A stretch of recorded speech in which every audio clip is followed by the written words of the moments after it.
Hello everyone, and peace of Christ to all of you. Please invite your friends and let us have a good time sharing some education together. Actually, I was going to answer somebody, but then I did watch some of his videos. I remember him. This guy is a poor guy, like I don't want to make fun of him. He might hurt himself. So I changed the topic, and because in one of his videos he mentioned that if Muhammad is advising the Muslims, if Muhammad Muslims today, he's saying Muslims today, they don't insist of circumcision. And then he said if Muhammad was not circumcised, that will not make him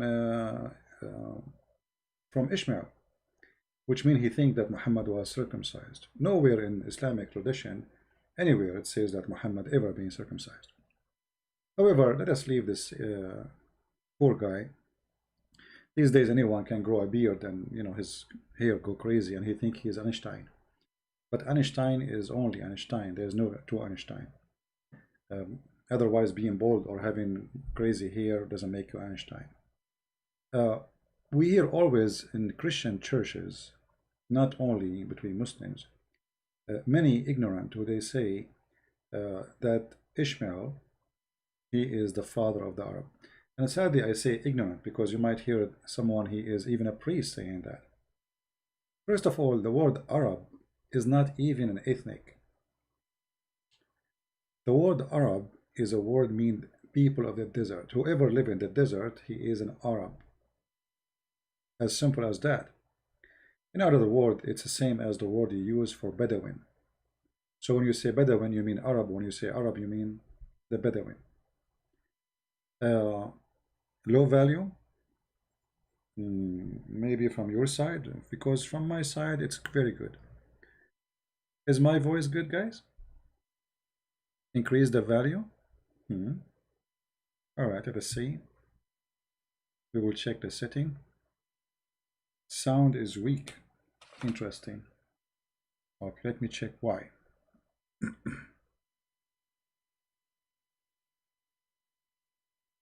This is what happened when you have 4 wives and you are a prophet, and then your wives became 13 and 14. And the wives, they play with the things you have. I mean, like a microphone, etc. I told them, don't even get close there. But what you can do, I mean, give me a second, please. It's not easy to be a prophet these days. Now the Muslim, they will say Christian Prince claim to be a prophet. Yeah, the one who will do that is the best video editor, Mimi Hijab.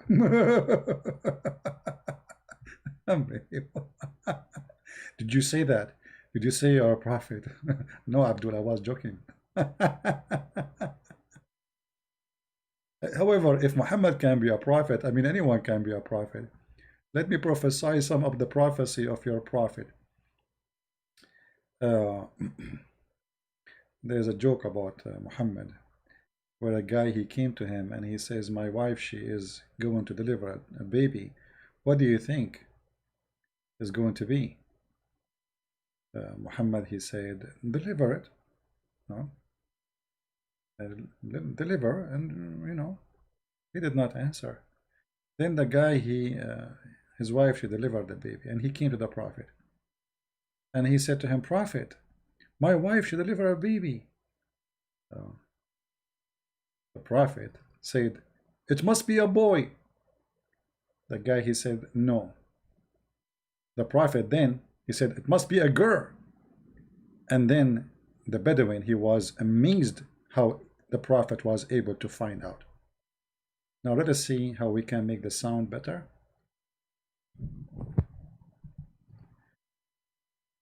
Okay, now is the sound stronger from your side? Is the sound better? I'm afraid if I make it louder, you guys might go deaf. Is it good now? Am I heard? Hello, hello. All right. Is it sound good or no? Is it so strong? Good, no? Loud and clear? Okay. So the question is Ishmael from the Arab?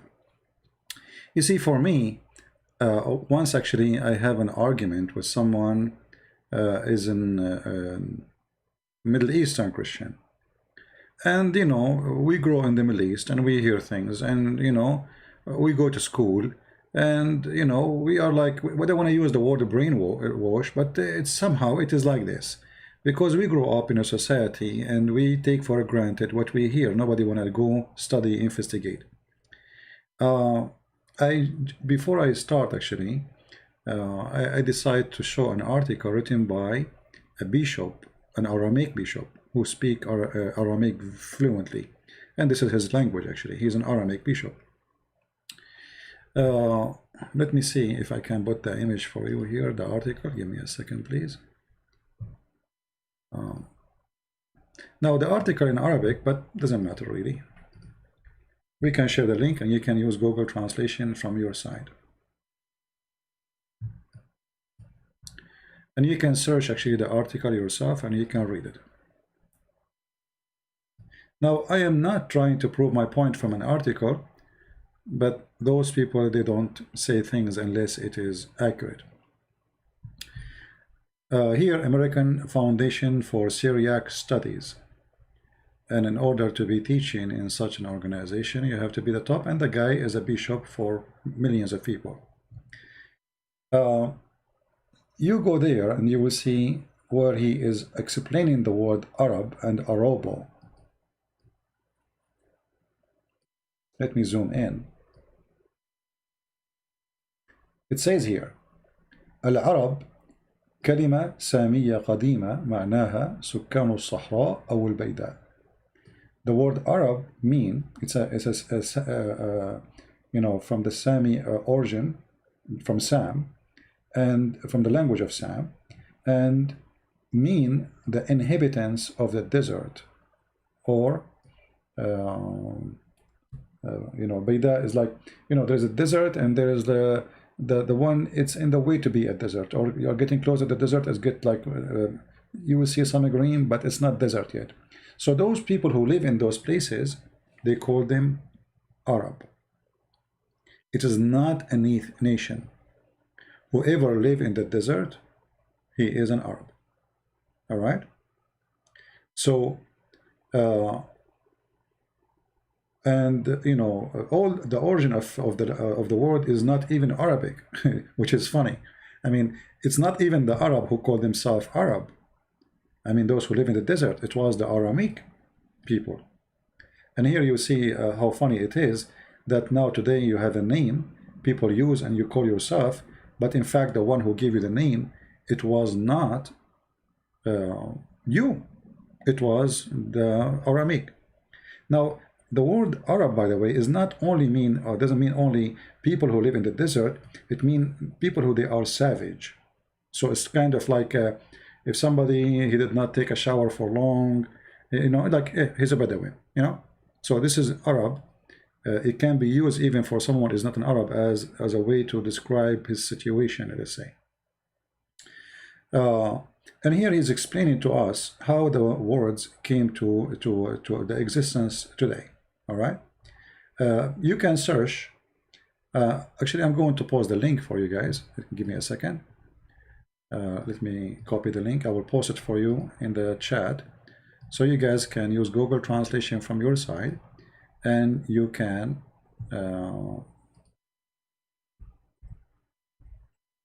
translate.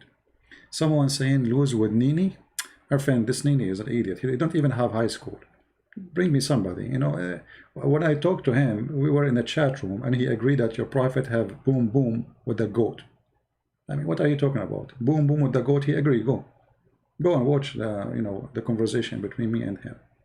And the Muslims then they were making fun of him, attacking him badly for what he did. So you are an idiot. And actually, I think it is you who is mentioning his name, because his name nobody mentioned except himself. Now, so here in this study is showing us where the word Arab is coming from. Have nothing to do with a nation. Arab are not a nation.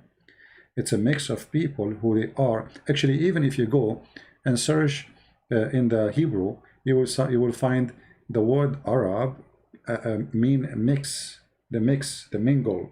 You know, the one is mixed. It's not the one who they are pure. You know, pure in which way? We are losing internet.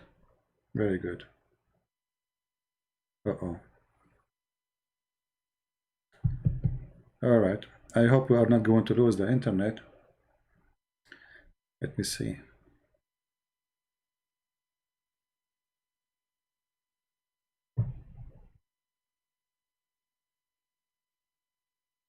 Ah, this is what happened. My internet. I hope we are back. Okay, I think now we are back. So, even if you search in the Hebrew, you will find what I'm talking about. However, still this is might be not convincing for some people because they are arrogant and they don't want to listen, right? If you don't want to listen, then nobody can convince you of anything. Okay. But this is the origin of the language, and this is what what the reality is. Like as an example, Aramaic, it was a title or a word given. You know, where you live, it's where you will be called. As an example, Aramaic is the children of Aram, and Aram or Aramaic is a name of those who live in a high land. As you see, so the Aramaic are people who live in the highland, and the Arab are people who they are mixed, many ethnic groups. They live in the desert and they are desert people. Now let us see here some reference from the Bible. You know, always the Muslim, they try to show you things, you know, they claim that Muhammad is from Ishmael, but if there is anywhere in the Quran it says that? Nowhere. How come?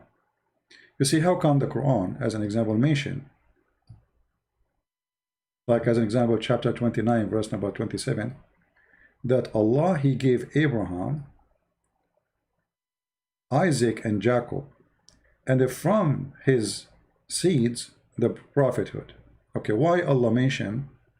Because if this is the book made by Allah, so the one is talking here is Allah, right? Which is, we know it's Muhammad. So why Muhammad here, he dropped Ishmael? If Muhammad is claiming to be from Ishmael, shouldn't Muhammad mention the first, the eldest in the family? How in the world you drop the most important child? For he is the older, or the elder. You see, even in the Middle East today, they call you the father. If you go to Muslim chat room, everybody is Abu, Abu, Abu, Abu. Abu means father of. So the first child you have is going to be your name, even the name of the guy. They will call him Abu. Let us say you have a child, his name is Yasser Qadri. The father of Yasser Qadri, if Yasser is the older in the family, they will call his father Abu Yasser. So Ibrahim, based on the Middle Eastern tradition, he should be the father of Ishmael, not the father of Isaac, I mean as a name. Because Ishmael is the elder. So look what happened here. The Quran skipped Ishmael and mentioned Isaac and Jacob. And then after mentioning those two names, says from his seeds will be the prophethood. Where is Ishmael? You know what I mean? From the seed of Abraham, what the Quran chose to mention? Two names. Where is the third? The Muslim, they will say, well, Ishmael mentioned later, but this verse says, from the seed of Abraham, and mention two names, not the three names. From those seeds will be the prophethood, according to the verse, chapter 29, verse 27.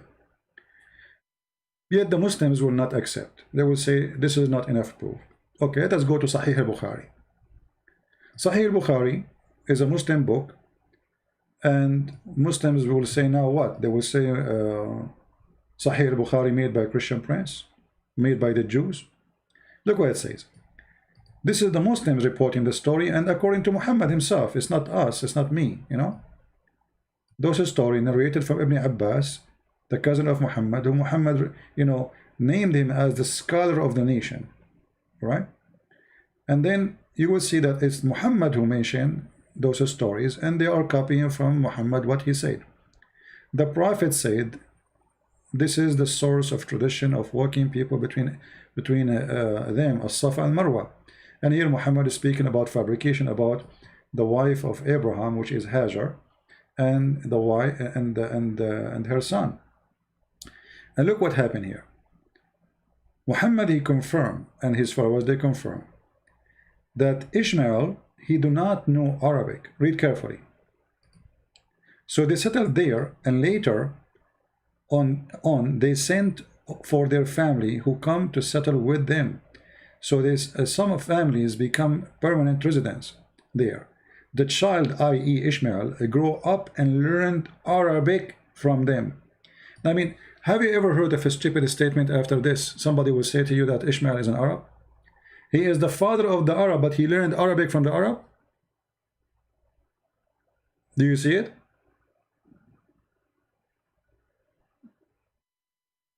Imagine I go to Indonesia and I am 11 years old, and then I learn Indonesian from the Indonesian, and then I am the father of the Indonesians. You know what I mean? So even their books proving that this statement or this theory is a joke, is, you know, Muhammad is a fraud. All his what he's trying to do, he wanted to try to get some legitimacy to be from Abraham. Like, I am not from the middle of nowhere, I am from Abraham. Like, hello. But it's obvious that this is stupid. I mean, the guy, I'll go to Germany now, I stay there for 6 months, I learn German, and then I am the father of the German. But the German are already there, and I'm learned their language from them, which means there's a nation, there's a language established, there's people who speak such a language, and then I go there and I learn Arabic, and then I became their father. All right. So it's very silly and very stupid argument when they say such a statement. And actually, you can see more reference in my books about Ishmael being the father of the Arab. And here, in the same time, you know, if I am from Ishmael, does that make me a prophet? No, I mean, they will inherit prophecy. I mean, if my father is a prophet, I will be a prophet too. No, it's about God. You know, he chose people, like, you know, not from everyone from Israel he became prophet. There's chosen people by God who they became prophet, regardless who they are, their fathers. But they are from the children of Israel. Muhammad is not from the children of Israel, and Muhammad is not from Abraham for sure. Number two, Ishmael, he did marry an Egyptian woman. Let me find some reference.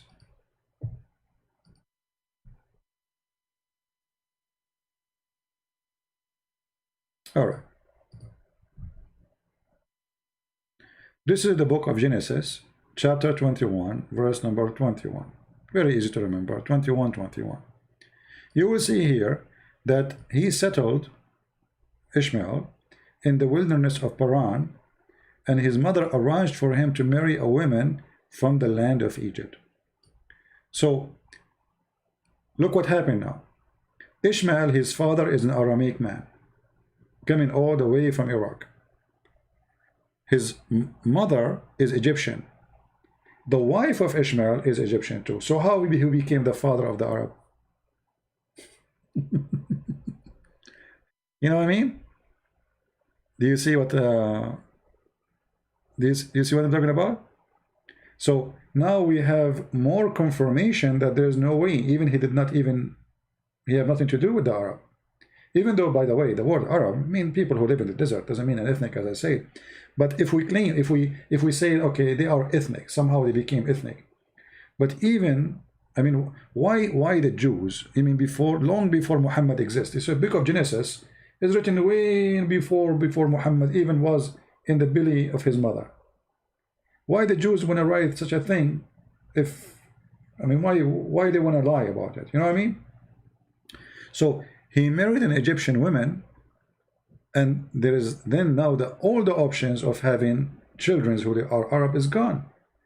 The Arab themselves, Muhammad himself, the SAHIH hadith confirm that Ishmael, he learned Arabic from the Arab.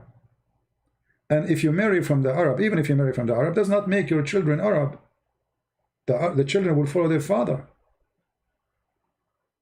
You know what I mean? As an example, Moses himself, he married a Bedouin woman. Bedouin from the desert. Doesn't make the, you know, we can say they are Arab like as Bedouin. You know, we remember that The word Arab means people of the desert. So, but doesn't mean that children of Moses are Arab. Otherwise, we will say Moses' children are Arab too. So this is a very silly argument. But as you see, even the Bible confirms that Ishmael, he did marry from an Egyptian woman. Then if we go, we will find more reference in Genesis 28, verse number 9. You will notice that Ishmael, he lived very close to his brothers, to the point they are marrying from his daughter, as an example. If he is living far away, they will not even know that he have a daughter. You know, we are not living in the 20th century where you can take a plane and you go there, or people speak in the internet.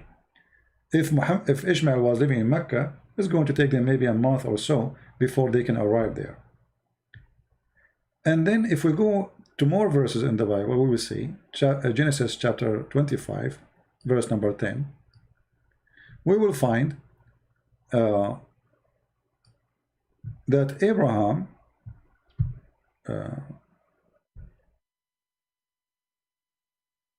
this is about the burial of Sarah, where Sarah was located. Here you will see the death of Abraham. His son Isaac and Ishmael buried him in the cave. So Ishmael and Isaac, they were in the burial, in the funeral of Abraham. Think about it. If Ishmael was living in Mecca, and then in order for the news to come to Ishmael, it needed a month to come to him, and then he needed another month to come and attend the funeral. But he was in the funeral. You know what I mean? That's mean Ishmael, he don't live far away, maybe a day or two from where Abraham he lived. Remember, I mean, at that time, they cannot let a dead person stay for long, for he will smell bad, and you know, things will go really wrong. They have to bury him as fast as possible. So when we say that his sons Isaac and Ishmael, they buried him, that's mean they are there, and that's mean Ishmael is very close.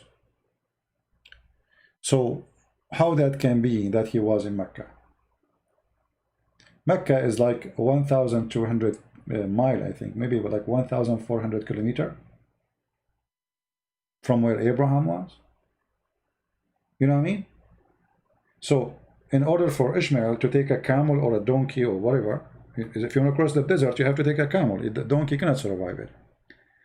Even a horse will, you know, you have to take a lot of water with you. There's no water in the way. So if you take a camel, you know, how long is going to take the camel to be there? So all those things, you know, I mean, there's tons of, we can share endless reference about Ishmael, where Ishmael he lived. You know, Ishmael, according to the Bible, there's many places where it's, you know, shown us where Ishmael, you know, literally he lived. Let me see if I can find a map. Give me a second. Actually, the map, it was open, I closed it. Okay, let's see where we can find the map. Yep. All right, this is the wilderness of Paran. I mean, it's far away from Mecca. This is in Sinai. And the brothers of Ishmael, they were living around. They were living in that area. So they are not far really from each other. Somebody will say that the Bible says that children of Ishmael, they will be a great nation. My friend, a great nation does not mean, you know, I mean, the Bible mentions many, even small number of nations. They will be great nation. Great nation is about, there's something great about them. Let us say something, not necessarily great as good. It can be great as influence. But in the case of Ishmael, nothing bad about Ishmael actually. And some people think that when the Bible says that Ishmael will be a wild man, That's mean those are the Muslims, and the Muslims look at them, they, first of all, Muslims, 95% of them, they are not even Arab. They are not, you know. The Arab is a very small, tiny minority between the Muslims. Secondly, the Arab themselves, they are not Arab, which means they are not really one ethnic. They are a mix of let me see if I can do that. Hold on, give me a second.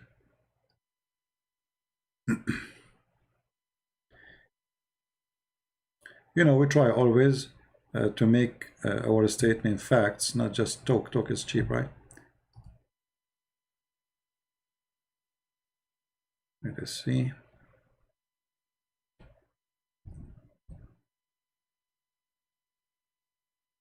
Okay.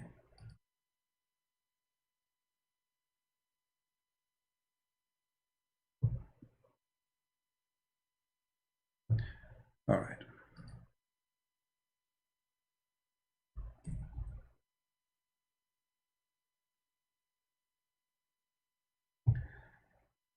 Let us look here.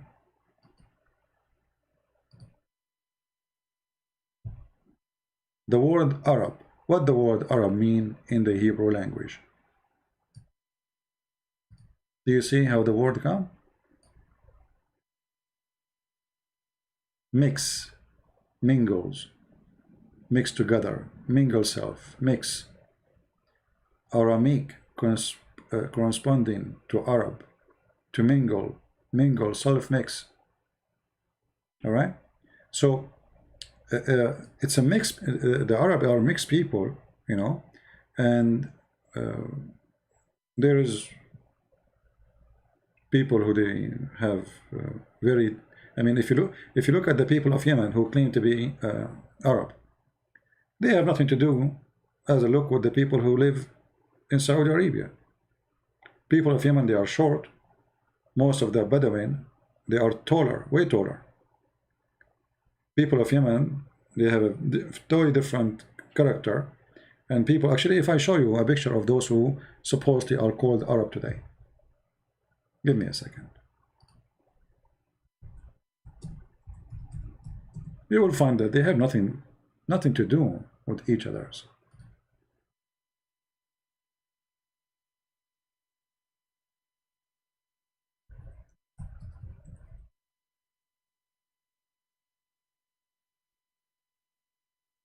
As an example, the king of Jordan, he claimed to be an Arab, supposedly, and he's from Mecca, right?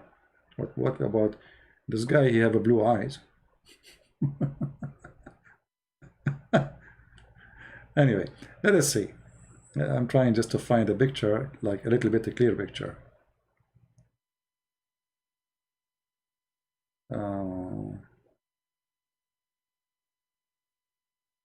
I'm searching, just give me a second.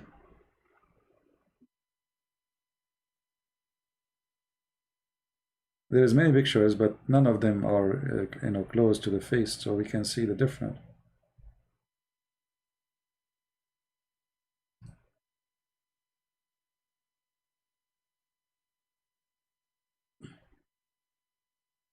Let us see this picture here.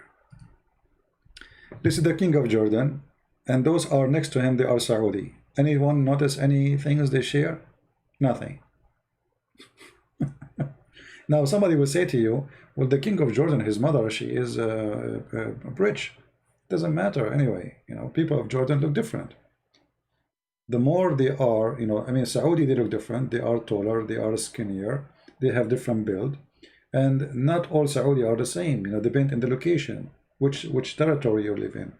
Every territory have different look, have different even accent. And even Muhammad, he mentioned that his people will not be capable to read the Quran in one letter, if you remember. Why? Because those are mixed, they are not Arab. There's nothing called really Arab. Each one of them have his own potato language. So let us see here.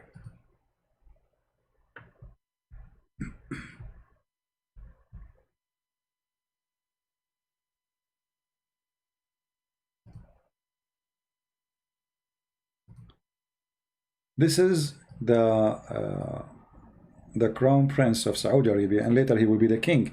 And the other one is a ruler from Emirate. Now, you look at them, maybe both they are dressing like Arab, but I mean, as Bedouin people, but they have totally different look. Their eyes is different, their nose is different, their mouth is different. Everything about, even their build is different. Everything about them is different. So you can tell they are two different people. Let us see another one. This is the Prince of Qatar. The second you look at him, you will find yourself looking at someone from Pakistan, because simply he is. All those people there, most of them, they are coming from India, Pakistan specifically. Let us get a close look.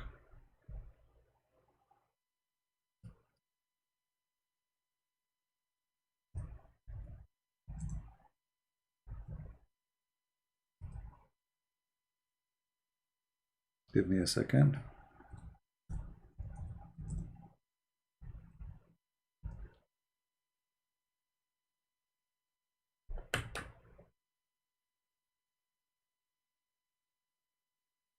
All right. This is the father. If you see him, he is not wearing Arabian clothes. If you see him in the street in Pakistan, are you going to recognize him that he is not a Pakistani person? No way. It's impossible. Right? All those people, they are coming from, because they are, you know, Pakistan is very close, by the way. It's just, you know, like a few hours by the boat, you will be there. It's almost across the border. Their even their tradition, their food, their look. This is the Prince of Qatar right now, isn't it? This is a guy from Pakistan. So how those Arab, they look different? I mean, each one of them is coming from different galaxy. Why they are not looking the same? You know what I mean? If when we say Arab, we are talking about ethnic group. If this ethnic group, let us say, mixed, and the majority of it is not from that group no more, then we cannot call them by that group anymore. Let us show you another one.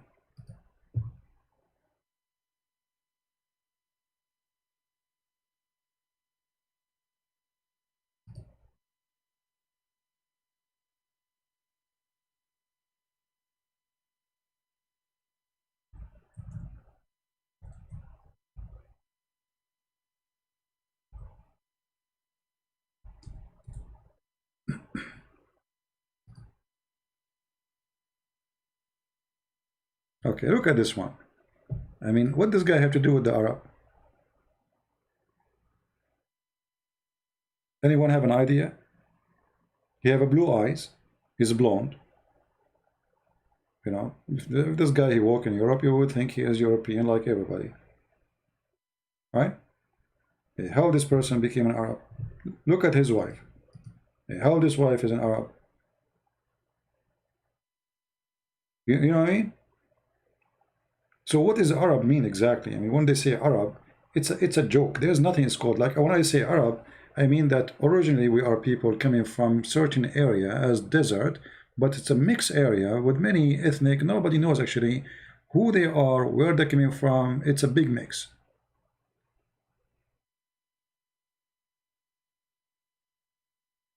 Egyptian are not Arab. This guy is Syrian, is not an Arab. The king of Morocco isn't Arab. They are Moroccan, they are African. What make them Arab? You know, imagine, even the Muslim confirm that 4,000 Muslims occupied Egypt. At that time, there was 4 million Egyptian. You believe it? Somebody will say, how 4,000 can occupy 4 million? Those Egyptians, they are farmers, they are not warriors, and they were controlled by, you know, a little number of Roman for centuries, and the Egyptian give up. Nobody can fight the Roman. And they have no power to fight them. They have no army, they have no leader, they have nothing. The Muslims came, so the 4,000 Arab, they make the whole Egyptian, the 4 millions Arab. It's impossible. But this is what happened always. Islam come, everybody want to attach himself to the one who is victorious. Who is the victorious? The Arab. So it's better for you to say I'm an Arab, otherwise you will be not an Arab, and then people will make fun of you. You will not be first-class citizen. And this is why Arab became, it's like saying I am a superior, I'm an Arab. When Osama bin Laden, he went to Pakistan and he went to Afghanistan, he right away he became a leader. Why? He's an Arab and he's coming from Saudi Arabia. That alone is a big deal. He's not a Pakistani, he is not an Afghani, he's an Arab. It's a big shot for them. This is why if you go to Indonesia, when they got a sheikh, he's coming from any what they call it Arab countries, like he's like a superstar there. He's an Arab. You know what I mean? Like a big shot. So that made many people, they try to make themselves join such a name, even though this name does not have nothing to do with any ethnic. Even the Arab themselves, as I said, they are not even an ethnic. Same for Muhammad. Muhammad in the beginning, the Arab, they were just Bedouin. They have nothing really to be proud about. So Muhammad, what he can be proud about? Nothing. So he decided to join the one who they are the most honorable. Who are they? Abraham, Isaac. You know what I mean? When you don't have a family, you try to find one. If you don't have, you want to claim to be a king, okay, you are the son of who? You want to be a prince? Who is your father? Which king? So Muhammad was desperate, trying to find a person he belonged to so he can claim something he don't have. And that was Abraham. It was a solution. All right?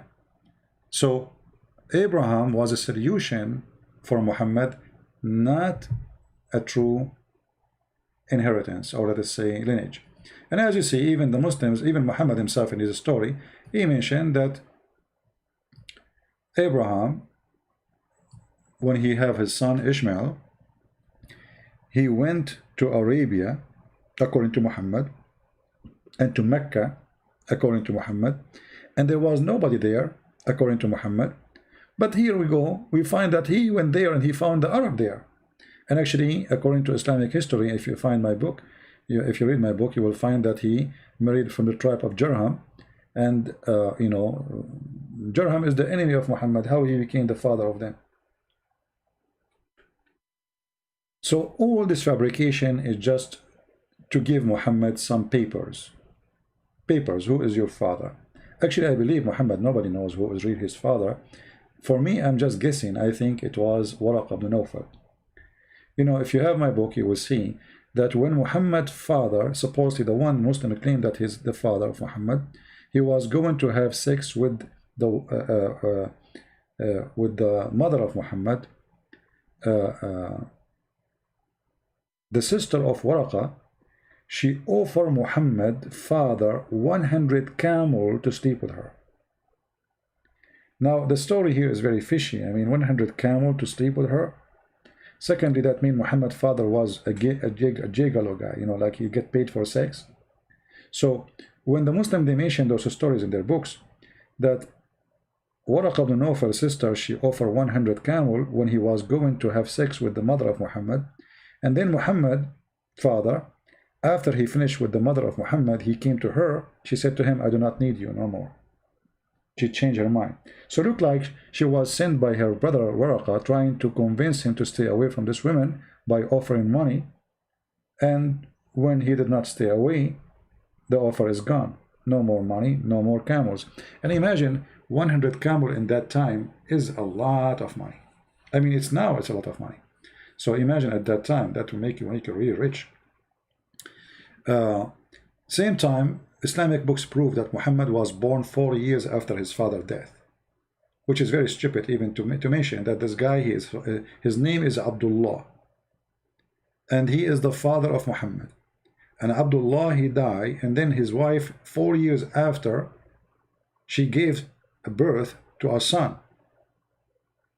You see, the father and the son both they supposedly they have sex with 2 women in the same night. So when we see the Muslim, they say that Muhammad and his uncle, they are the fruit of sexual relationship in one night.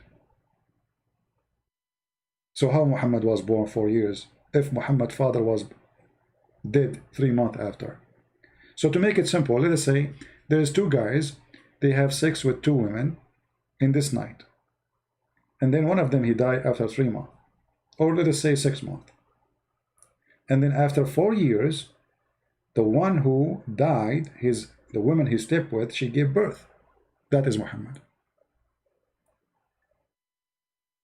See? So everything is against Muhammad. We don't know who is Muhammad. When a Muslim, even they say that Muhammad, his father, his name is Abdullah. How his name is Abdullah but he don't believe in Allah? How his name is Abdullah but he will go to hell?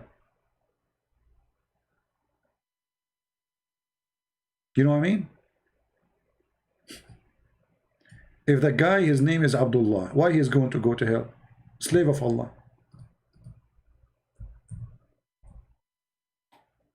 Right? Muhammad, he confirmed that his father is in fire.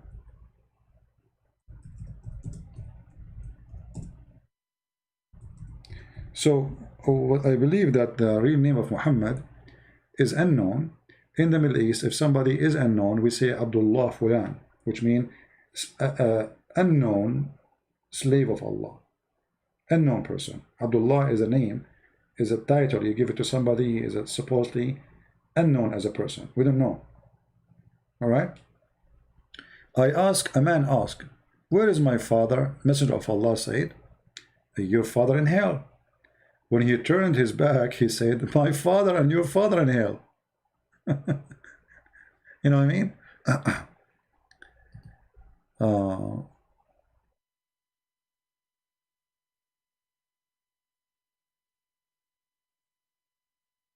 Of his mother and his uncle.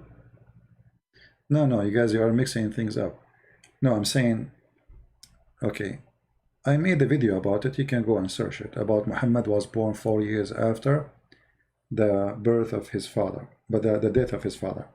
What happened, that family, you know, the family, they go and they get married in the same night. So let us say, I am, let us say, 70 years old. My son is 40 years old. We go, we get married in the same night. From the same family. Even sisters. You know what I mean? And then, what happened, that I die. And then, the woman I slept with was supposed to be my wife 4 years after she gave birth. So this is what happened. Are you getting the point? So both of them, they have children, but one of them is 4 years older than the other one. So the child, which is not from the son of Muhammad, was born 4 years before Muhammad was born. But Muhammad's father was dead already. How that can happen then? You know what I mean?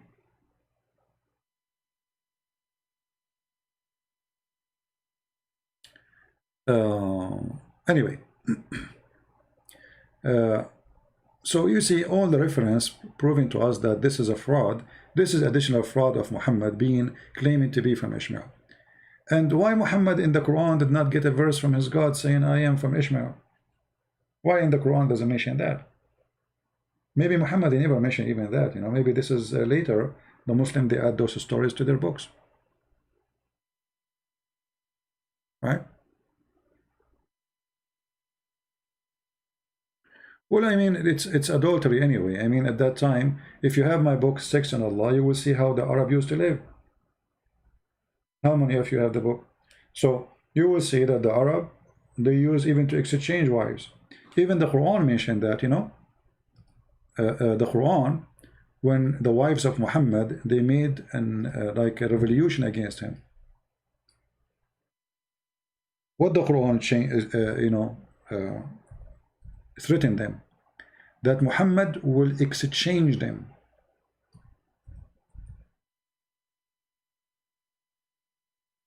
How you can exchange women? Change or exchange? In Arabic it says exchange. Yubaddil. Mubadala.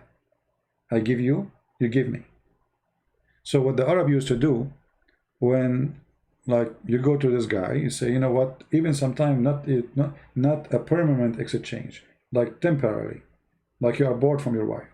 So you go to this guy, you say to him, can I have your wife for like a month or two, and you take my wife for a month or two? So they exchange. So look what the Quran is saying.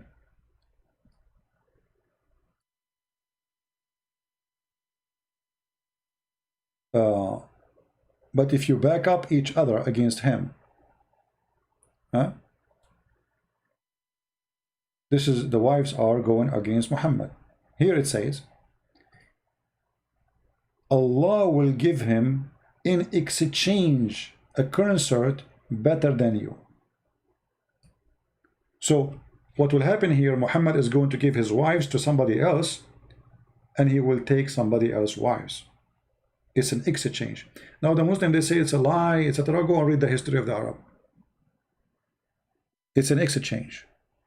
He didn't say he would divorce you. Huh? He says it may be he will divorce you, or huh? And there is an exchange will happen, which means this is permanent exchange. A divorce with exchange permanently, no way to come back. The word in Arabic, you know, if you go, let us see. Give me a second.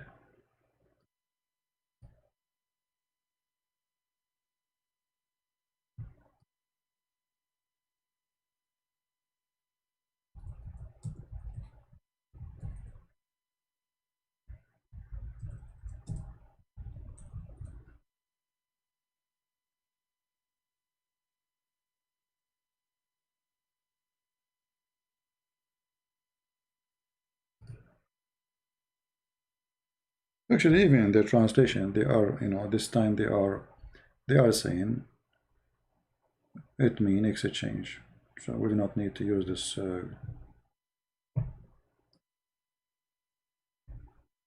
Yeah, you see here, this is the Muslim website. You can point your mouse over the website, and it says here what is the meaning of the word. He will substitute for him.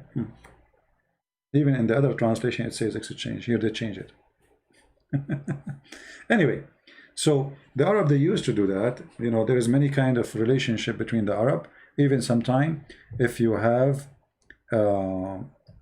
if you want to have a son and from a noble family, from a good blood, so what do? You send your wife to a man who is very well known to be good, or maybe he is very good looking, or etc. So you send your wife to sleep with that guy. She stay with him for a week or two until she, you know, she get what she want, a baby from him, and then she will deliver a baby, and the baby will be to the original husband. This is why Muhammad actually in the hadith, he did not come with something new. He is copying what the Arab they do. As an example, Muhammad, he says, the child is for the one who owned the bed. Do you see it? The boy is for the owner of the bed. Who is the owner of the bed? The husband. If the woman, she sleep with someone else, the child still is not for that man. It's the one who owned the bed. Do you see it? Which means, if God forbid your wife, she slept with somebody, and you are a Muslim, and now you know that this is not your son, according to Islam, you cannot say he's not my son, because you own the bed. And according to Islam, the real father cannot say this is my son, for he don't own the bed. Do you see it? And here you see a very stupid rule, because now imagine if a guy, his wife, she was sleeping around, and he found that she is sleeping around, and the wife, she gave birth to a daughter, but this is not his daughter. This is not his daughter. And now he knew that this daughter is from the guy who was sleeping with his wife. What do you think he can do to her if he's an evil man? You know what I mean? So what Muhammad here established, which the Arab used to do, is very ugly. Because the man, he might now seek revenge from the man who was sleeping with his wife and maybe rape the daughter, which is not his daughter anyway. And Muhammad, he taught even the opposite. If you go in the Quran where it says وَجَعَلْنَاهُ نَصَبًا وَصِهْرًا,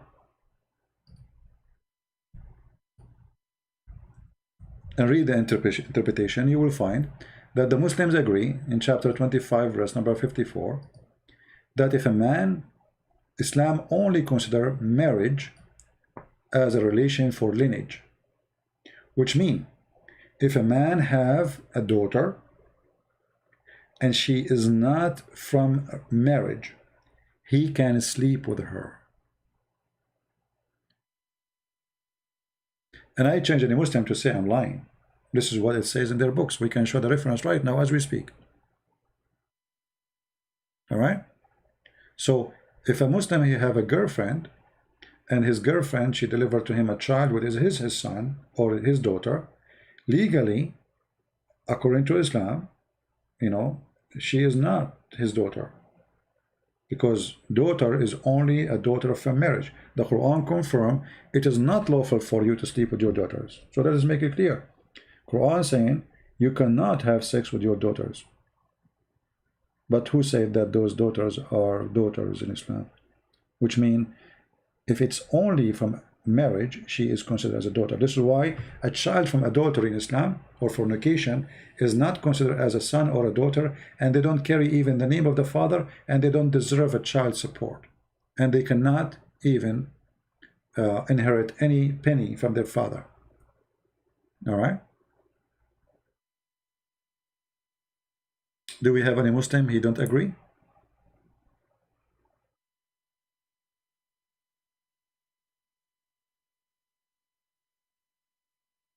Armani, he is saying, okay, let us show you how Muslims they try to refute me. They cannot refute me, so they say, either they edit my video like Mimi Hijab, potato, or they say this. Why I want to debate? They are asking, why you don't call him, correct him? He said, why I want to debate with delusion person? My friend, perfect. I like what you said.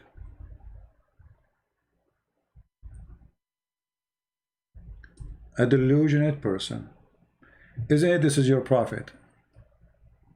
He used to imagine things happen to him, but they never happen, including having sex. So if you are not willing even to talk to me because you call me delusionate, so how you follow Muhammad? Huh? And now he will try to change the topic. Here we go. This is your prophet. You Muslims confirm that your prophet is a bewitched man. What does that mean? He's possessed. Bewitched.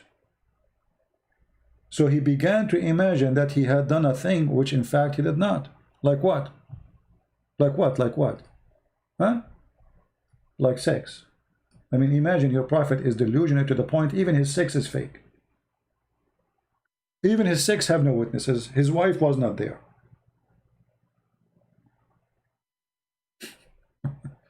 So when you speak about something, this is why they don't dare to debate me, by the way, because whatever they say, I will give them the spank they deserve. You do not need a link, my friend. Always, anytime you want to find something, just type few words you see in the screen. You can freeze the video. Search. Was bewitched, so he's that began to imagine. You know, if you search it in Google, you will find the same reference. All right? Or I'm showing the hadith here. It's SAHIH Bukhari 3175. And Muhammad, even not only this, I mean, even his sex was fake. Read carefully. This is his wife. She was saying the following. The prophet continued for such and such a period of time, imagining that he had sexual intercourse with his wives, but in fact he did not. Yasser Kadri, debate me. My friend, isn't it a shame that you are using a name of somebody else? All right. Don't do that. Grow up. Do we have any Muslim have any comment about what we said, anything we said? Now, here, if you notice, if Muhammad, his sexual relationship, it was imagination. So how we can trust this guy that he saw an angel? How we can trust that this guy, he been squeezed by an angel? Because obviously he was squeezing his wife too when he was imagining. He was squeezing many things. I'm not going to count them. How come Muhammad did not notice that he was squeezing something not? This for sure had nothing to do with his wives. I don't know what he was squeezing, but he was squeezing something. All right. So, and here you see the hypocrisy. The Muslim, they try to attack me by saying things, a Christian prince is a blah, blah, blah, blah. Say whatever you want. I am not a prophet. You can call me whatever names you want. Who cares? I don't really care for all what you say about me. You don't even know who I am. So, the second we show them what is in the screen, they try to change the topic. Anyone can tell me how in the world this person can be trusted? You see, when I was in the army and I finished my service, I was leaving. There was a guy, like there's an office you go to do the papers before you leave. There was a guy next to me. He said to me, I said, oh, you're done? He says, well, no, they released me. I said, what's wrong? He said, he heard voices. The guy, he looked fine. I mean, he didn't look like a crazy person, but he heard voices. He admit he heard voices. And that is in the army is very dangerous, you know. So,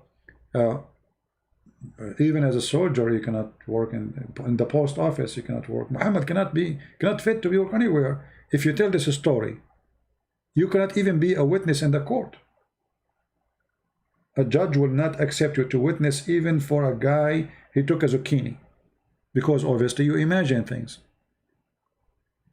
You know what I mean? So how you can be trustworthy?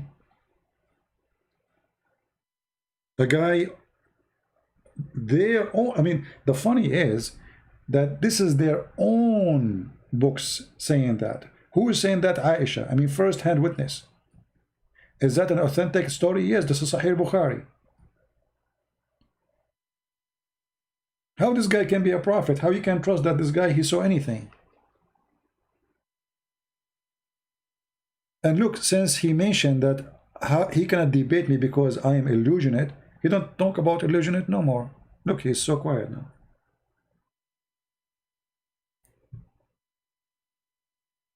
What is your opinion, Aramani? You just gave me your opinion and you get busted. Let's see if we have a growing up Muslim here in the chat. Any Muslim want to say anything? Any Muslim have a comment? So as you see, Muhammad have nothing to do with Ishmael. Even in the Muslim books, Ishmael, he learned Arabic from the Arab, from Sahih al-Bukhari. It says that he learned Arabic.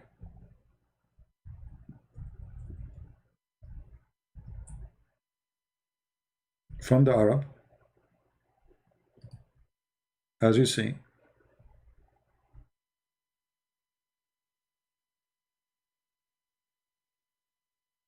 So all those statements is a statement of ignorance, even if the one who say them is a Christian. It's okay. I mean, you get to be ignorant for some time. You know, me myself, when I was a kid, I heard people saying, "Is Muhammad from Ishmael?" From Ishmael. So for a while, I was thinking, okay, he is from Ishmael. How I know? Until you start, you know, digging and searching and studying, and your knowledge increase, and then you will find that this was nothing but a false, you know, statement. And you know, there's many people, they go today in churches, they claim to be teachers, but they have no idea what they are talking about.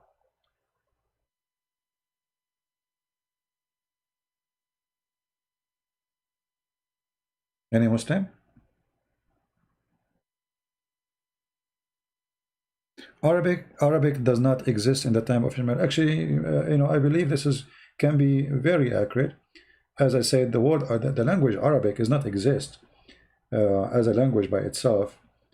The Arabic language is a mix of Aramaic and other languages. Actually, if you read the Quran, I believe that the first Quran was not even in Arabic. It was written in Aramaic, even Aramaic letters.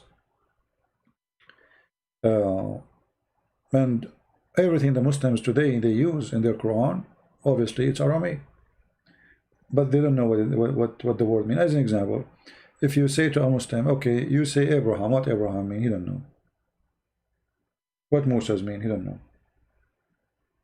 You know, okay, this is Hebrew supposedly, but you know they have meaning in the Aramaic language, because Aramaic language is the mother language. You say Isaac, what Isaac mean? Israel, what Israel mean? They don't know. Sam, what Sam mean? Ham, all those names, what they mean? They don't know.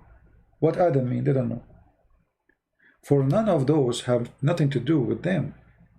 It is names and stories brought to them from other nations. You know what I mean? So,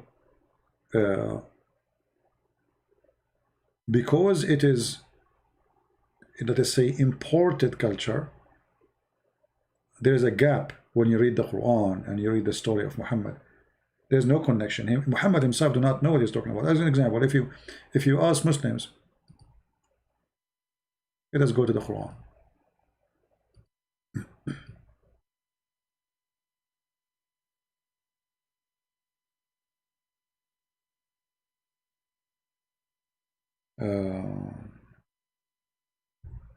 Let us see this one.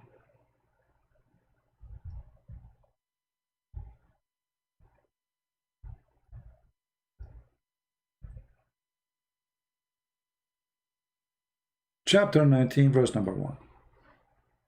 You ask the Muslim, what is this? They say this is a miracle. Oh, what do you mean it's a miracle? What is this? Allah knows best. What do you mean Allah knows best? Do Muhammad know? No. Do Aisha know? No. No, they didn't know. Why? Because Muhammad is a thief. He was copying from the book of Waraq ibn Nawfal. And in the beginning, Waraq ibn Nawfal, he wrote Kahiyas. What Kahiyas mean? You have no idea. Have you ever heard of somebody as a teacher? He says to you, today I will teach you something. And then he writes in the screen, Kahiyas. And then you ask him, the teacher, what does that mean? He says, Allah knows best. Why? Because he is a thief. He doesn't know. This is not his book. You know what I mean? This is style of writing is Aramaic style, Christian Aramaic. They summarize from the beginning what the topic will be about. It's like the title. So letters have a value in the Aramaic language, and actually even the Arabic, because they are copying the Aramaic. So each letter have an Aramaic value, and you will notice if you put all the value together, they will make a title says Kahiyas, which mean Christ is my God. And does it make sense? Yes, absolutely. This is a chapter of Maryam. Chapter of Maryam. Who's Maryam? The mother of Jesus. So what the first sentence is saying? Christ is my God. Al-Masihu Ilahi. Muhammad, you do not know what this means. He copied the letters as they are, put them there. You know? No. But this is about Mary. The whole chapter supposedly is about Mary. And as usual, Muhammad always copied the name wrongly. So he thought that Maryam is the same Maryam as the sister of Aaron. This is why in the Quran he called her, O sister of Aaron. Idiot. You know, Muhammad always remind me of a thief. He stole a rose rice. You know? And then he don't want anyone to know that this is the stolen rose rice. But in the whole city, there's only one rose rice. So what Muhammad will do? In order nobody will know that this is a rose rice, he changed the thing in the front of the car. You know, he put something in the top of it. He took it. Let's say he take the symbolic for Honda. He put it there. People ask him what does this mean. He don't know. because both are theft.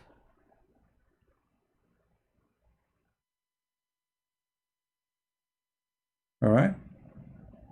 Do we have any Muslim have a comment?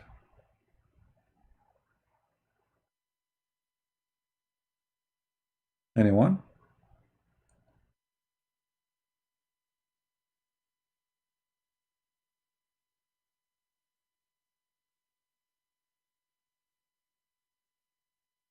Where Jesus says, I am God, worship me. Will you, what you call him? This is an example of stupidity. Yes, sir. I know that this is not Yasser Qadri, the real one, but I don't know. If we ask Yasser, why you call him Jesus? I mean, look how funny. Look how funny Islamic cult is. Where Jesus said, I am God, worship me.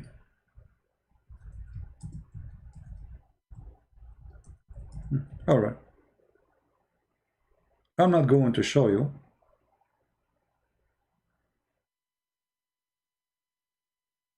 Where he said that for now, but you just confirm to us that he is the Savior, so he's God. Do you know what Jesus mean? What Jesus mean? If we ask this Abdul, the one who is saying, where Jesus said, I am God, worship, do you know even what Jesus mean?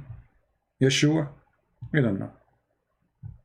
It take you 2 seconds to go and search, and you will find that you are an idiot by asking the question, because the name give you the answer.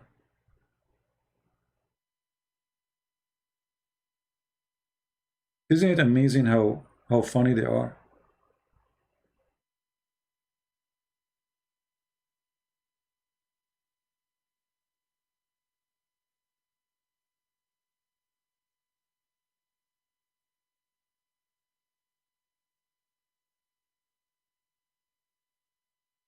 And that's why I say always, stupidity is amazing. You just, you call him the Savior, and you say, where he said, I am God? Who can save us save God?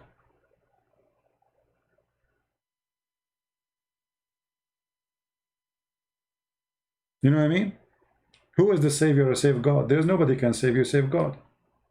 So you say, where is the Savior said, I am God? It's like saying, where the one in the, what they call him, the swimming, the beach guard, where the beach guard, he said, I know how to swim. You know what I mean? I mean, I don't know what they eat, but whatever they're eating is impacting them badly, right? Like, where the swimming pool guard, he said, I can swim. He's swimming pool guard. Like what? Where he said, I know how to swim. Yeah. Do we have any smart Muslim? You have anything to say? And those people, they get offended. If you say smart Muslim, they get offended. If you say stupid, they get offended. Doesn't matter what you say, they get offended.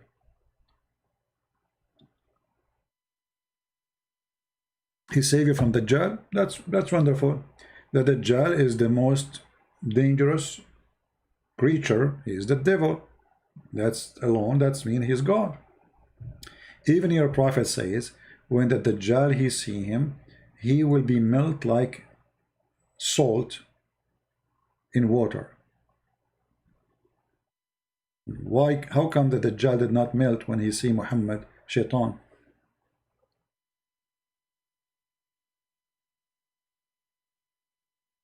Do we have any Muslim want to say anything?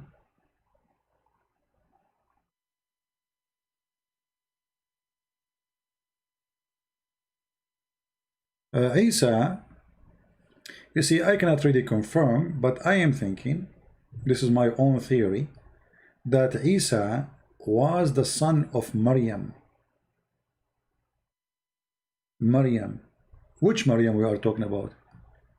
Not Maryam, the mother of Jesus.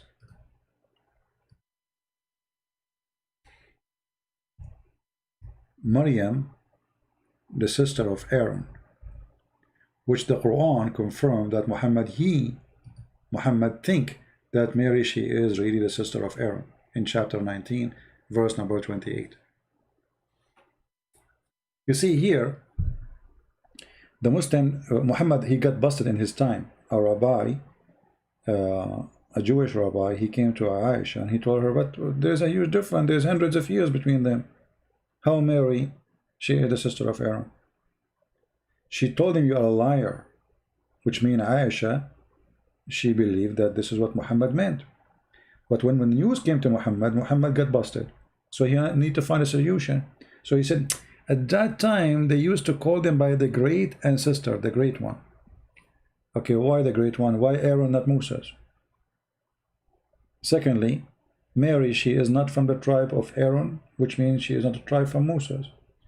Number three, well, if you want to call them by their ancestor, you call him the daughter of, etc., not the sister.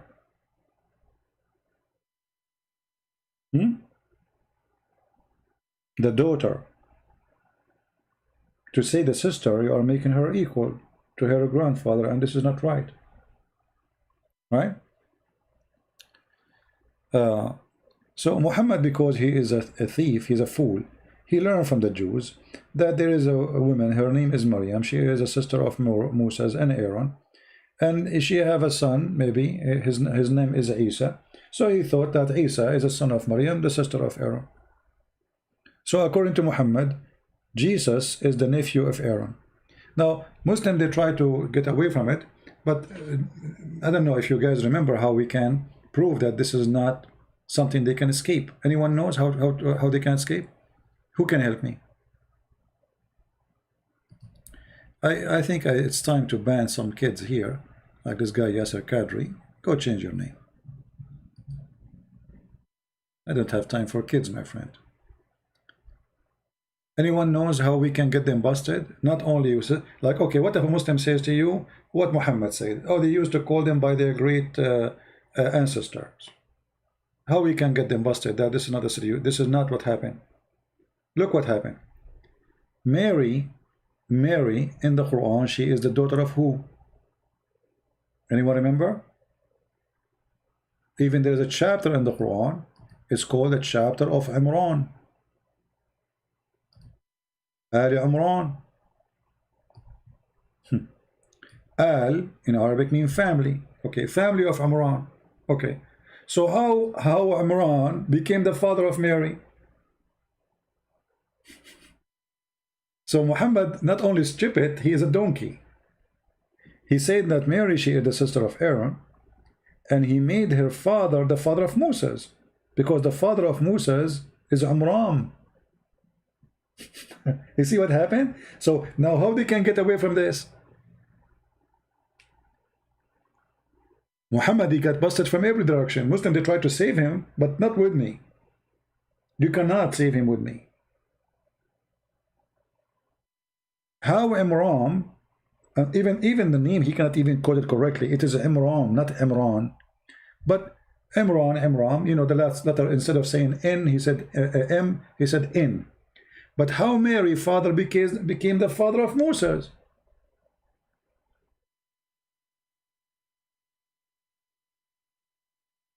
You know what I mean?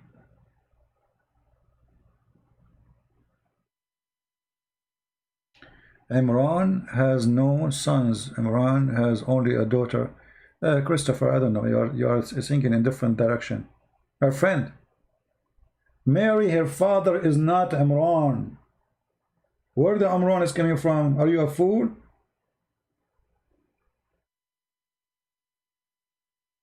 Mary, she is not a daughter of a guy. His name is Imran. The only Imran we knew is the father of Moses and Aaron, and this is why the Quran says Mary, the sister of Aaron. Did you get it? So according to the stupid Quran, Mary, she is the daughter of Imran.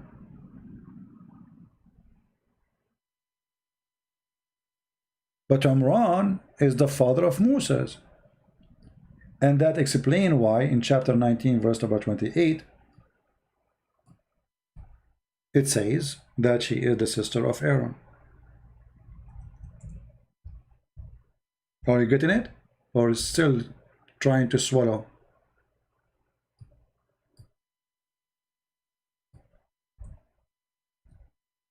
Are you getting it?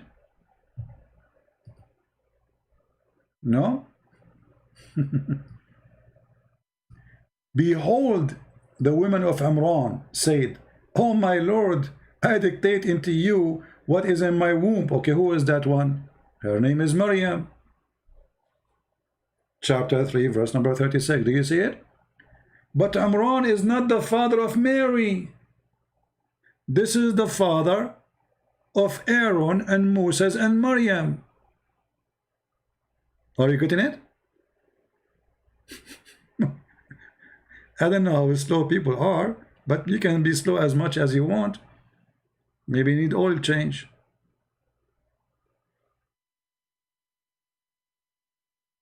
Right?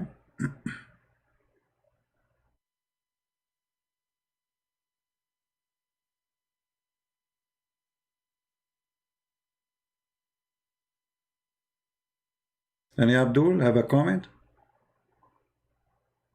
So isn't it really obvious that Muhammad is a fraud? Actually, this statement alone is enough to prove that Muhammad is a fraud. Why we Christians 600 years before Muhammad we need to change the name of the father of Mary? I mean, what does this have to do with anything? Even the name of Mary changed. And here it's so clear that Muhammad, when he said that Mary, she is the sister of Aaron, it was what it's meant. Because the name of the father of Aaron and Moses and Maryam is Amram.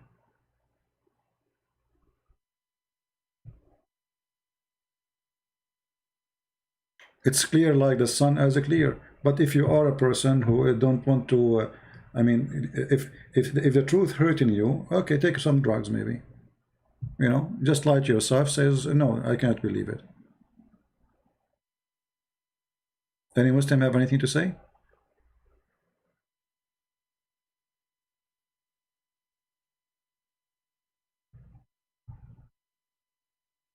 Armani?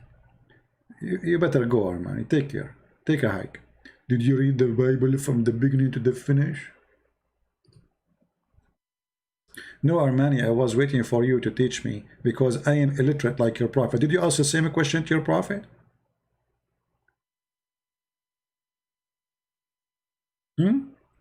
I mean, how your prophet, he confirmed the book which the Christian have, but he don't speak their language, he don't speak their book language, he don't know how to read even his own language.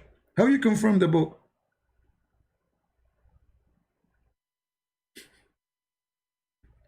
You know what I mean?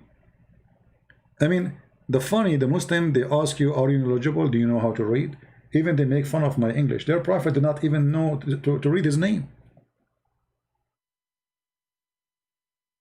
Christian Prince, he do not know how to read Quran. Ha, ha, ha. And they make videos, suppose the Christian Prince do not know how to read. I mean, aren't you ashamed of yourself? Let us say, for the sake of argument, which everybody knows why you are trying to make fun, you are bankrupt. I mean, I am an Arab, born in the Middle East, all my life reading in Arabic, and now I do not know how to read Arabic. No problem. Who's going to believe you anyway? But let us say, for the sake of argument, I am from Iran. I don't speak Arabic. Okay. And all of you Muslims do not know Arabic. So this is the bankruptcy of Islam. If you do not know Arabic, they make fun of you. Like Mimi Hijab, he said to David Wood, I know this is coming. You don't know Arabic, and you don't know Hebrew. And later we find out that this idiot, he's a donkey. He said, Elijah, I mean God with us. He teaching David Wood Hebrew now. And he said that Allah, he said, pray for, not to. And when he asked him, Allah have hands and legs, he said, who said so? Your prophet says so, you idiot. The Quran says so. Do we have any Muhammadan? Always, you know, when you see Muslims, they are launching an attack on a person. That means he is doing a great job. All right? And they try to put the pressure on him. Like, depend on the person. Like as an example, there is a person, his name Apostate Prophet. You know him, right? He have his own channel. He is an ex-Muslim from Turkey. So this guy is a very nice guy, and he cannot, I mean, you know, some people, they cannot take stress. So they try to put stress on him. They try to insult him as a person. This is their strategy. So you need to be strong when you deal with this garbage. You are dealing with the garbage literally. So they try to humiliate you, to make stories about you, they lie about, just laugh. Never make them feel happy for what they do. You can call me, you can make stories about me, who cares?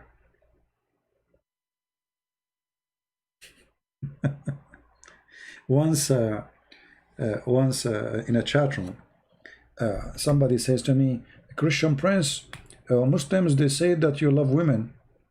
I took the microphone. I said, my friend, thank God I don't love men.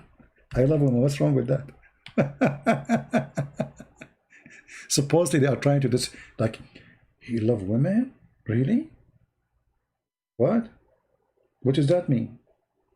They try to make you like, I mean, imagine who is talking about loving women. They have a prophet who was jumping from a woman to a woman like a monkey. I am, you know, I don't have 13 wives. I don't have a girlfriend. I don't have anything. Do you like women? Sure, women are beautiful. Why not? God, he made me a man. So if you are making me like feel bad, like is that women? No, I will laugh at you. So they try to make you like the devil. You know, he love women. So who? What? Yes, thank God. I am not going to do the same as Muhammad, who was licking the face of Osama. You know, remember the saying of Osama? He licked his face and he said, I wish if Osama, or if Osama was a girl, I will dress him until he grow up and get married. Why you are wishing Osama to be a girl? Licking his face. Right? So they tried always, anyone who speak against Islam, they try to put you down. And look what happened now with Yasser Qadri. You know, Yasser Qadri was their sheikh, was their scholar. They love him. Allahu Akbar. He teach them even terrorism, you know. I got him busted many times. Yasser Qadri, suddenly he said something they don't like. The Quran is a shish kebab. Or Qadi, Yasser Qadi, huh? Suddenly, they are waging war in Yasser Qadi. Suddenly, this guy is not a Muslim. I will not be surprised, by the way, if they say that he is sent by the Jews. You know? I'm telling you, I will not be surprised if they do so.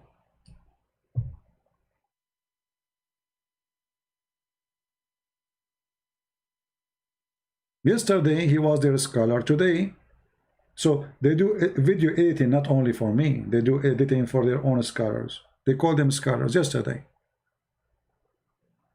he was a scholar. Today is the enemy of Allah. And now this guy is going over from place to place like a monkey, flagging the videos about him, specifically Christian videos.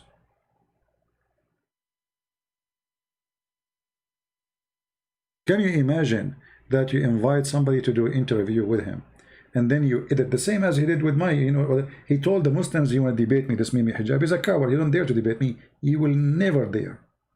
So what he do? We call, Christian Prince, listen to this. Did you say this? And they play short, like 10 seconds. I'm saying to a Muslim woman, suckle me. Did you say that? Did you say that?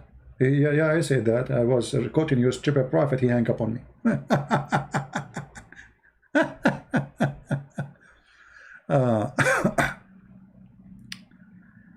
Only ban people who act like child, not because. Yeah, you know, we ban people. There's people, they are coming here just to be annoying. I don't ban you for you. You know, I say always, actually, I say only Muslims can call me. Many Christians, they wish they want to talk to me. I give opportunity to Muslims, so I'm not banning Muslims. That's not true. But if somebody coming like a, you know, a kid, like a monkey, keep repeating, spamming, we will block you, even if you are a Christian. Who cares? Either you are an adult, speak like an adult, or, you know, go watch cartoon with Aisha. So do we have any Muslim want to say anything to us to prove to us Islam from heaven, from God? Until now what we see that Islam is really funny, stupid. I mean, what kind of a prophet you think that Mary, she is the sister of Aaron and she is the daughter of Imran, as you see. How in the world Mary, she became the daughter of Imran? What happened? Do you think Mary, she went to the Social Security Department and she changed her name? I'm just wondering, maybe.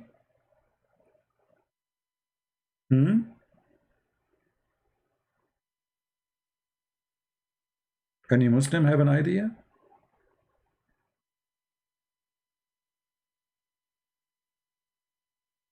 Anyone? How Mary, she became the daughter of Imran? I want to know. Who want to help me? How Imran, the father of Moses, became the father of Mary? By the way, they used to live in the same time, huh? Just there is like hundreds of years between them, not much. It's possible, it's possible.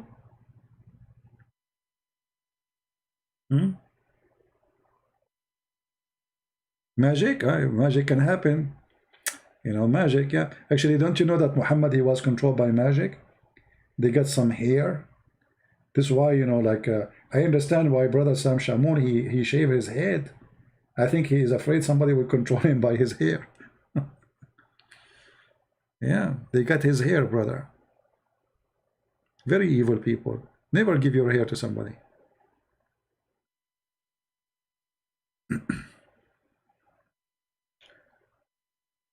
Do we have any Abdul want to say anything? There's a guy, you know, he's supposedly a Jewish, but he's a poor guy. I feel sorry for him. You see, the Christian prince, he called Muslims Abdul. Guys, do you remember my debate with Sheikh Abdul Wadud? His name is Abdul Wadud, Abdul, you know. So he says he tried to insult them by calling Abdul. Abdul, my friend, Abdul is what they call themselves. Sheikh Abdul Wadud, he gave me an example. If you remember the debate, he says, I will give an example. There's a guy, his name is Abdullah, and the other one, his name is Abdul. You remember? Go watch the debate. Silly people, and try, because you get them busted. They have no knowledge. For me, by the way, when Muslims or even anyone, they attack me, I believe it's for the benefit of what we do. The more people they speak against us, the more people watch my videos.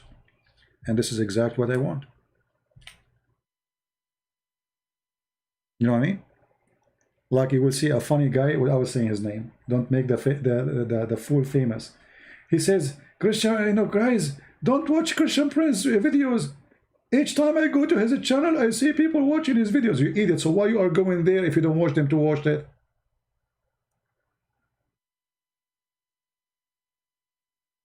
I mean, look at this idiot. He is trained the Muhammadan. Don't watch Christian Prince channel. He says every time you go live on air, I go to his channel and I see you there. Don't go there. But so why you go there yourself? And those who do not know who's a Christian Prince, they will wonder, like, who is this guy, Christian Prince? Let's see his video. You know?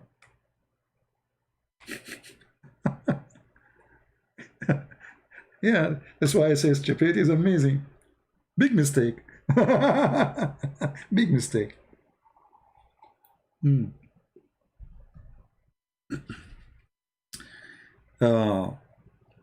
know, when Mimi, he did that video, the Muslim, they say, Christian Prince, he finished you. You are finished. And, you know, you see, even if I am not telling people in advance, I have 900 people watching. I mean, do you see how much I finished?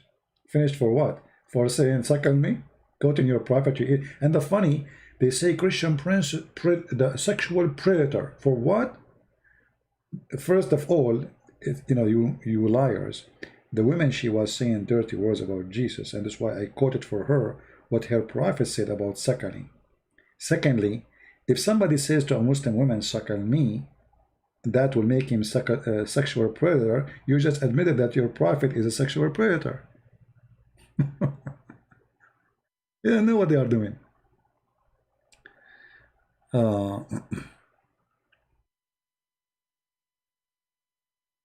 Anyway, do we have any Muhammadan have anything to say? Who is a Muhammadan? He can tell us something good about Islam. Forget about everything.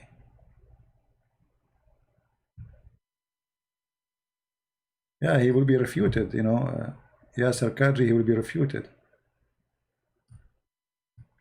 I saw a video actually of a Muslim. He's refuting Yasser Qadri by speaking about letters. He says, as an example, in some verses, the letter it says this and letter says that. It's just a different letter. This is not what the Quran is about, my friend. What letter? What letter? One dot can change the whole meaning of the word. Secondly, when you say it's preserved, it is preserved, right?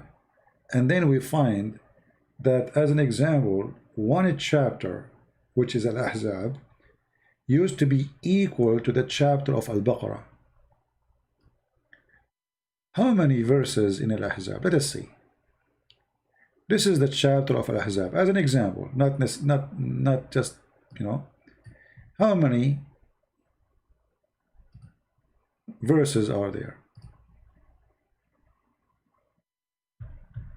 Let us check together. 73. How many? Total of 73. This chapter used to be equal to the chapter of the cow. How many verses in the cow chapter? Read carefully. 286. So how many verses are missing in one chapter? And this is according to Muslims' reference, not to us. According to Muslim reference, according to Aisha, according to the scholars, from 286 we have 73 only. What happened? The goat ate it, maybe, as the hadith says. There's 213 verses missing in one chapter, according to Muslims. So what, one letter and two letters and five letters? What are you talking about? Right? What letter? And by the way, I'm very upset that they are missing, because that will make us, we have in one chapter 213 jokes is missing.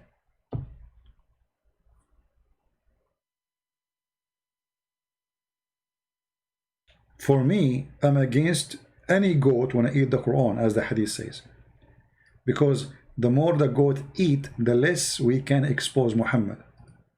So don't take me wrong, I support the preservation of the Quran. You know what I mean? And I'm so upset actually from this goat who ate the Quran, if you remember.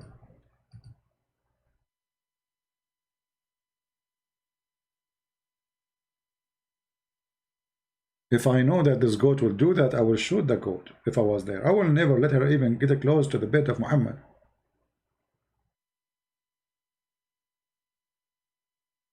Because the more we lose of the Quran, the more we, you know, have less good time. Any Muslim have anything to say? By the way, as long as the Quran says anything happen is by the will of Allah, so do you think this goat was sent by Allah?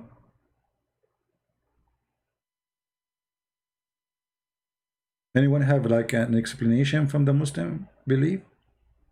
Why this goat? Who is the one who behind anything happen in this earth is by the will of Allah?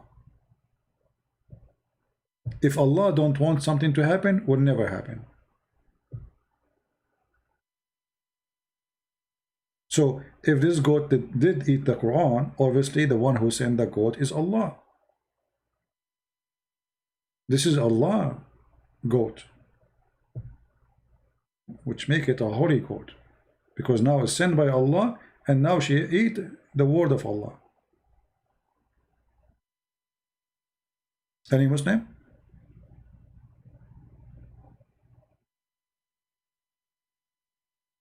No, like, you know, you see the Quran confirm that nothing happened. You remember the guy who called me in the other day from he's from Bangladesh, but he live in England? Salsuri, I don't know what his name, Salmunu, Salulala, Sanarururi, I don't know. The guy who speaks like Sabil Ahmad, you know, so fast. Brother Thittar. So I said to him, today I open my computer and I start exposing Muhammad. Is that something I did willingly or Allah forced me? Do you remember? He refused to answer. Remember, right? I keep repeating the question once after once after once. He will never answer. Why? Because the answer is so clear. Allah, He made me open the computer and speak against Allah.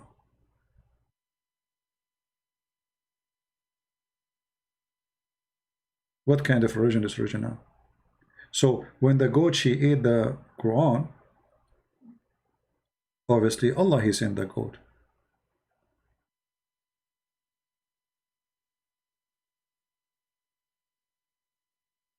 Because the goat cannot do anything. No one, according to Islam, no one can do anything unless it is the will of Allah.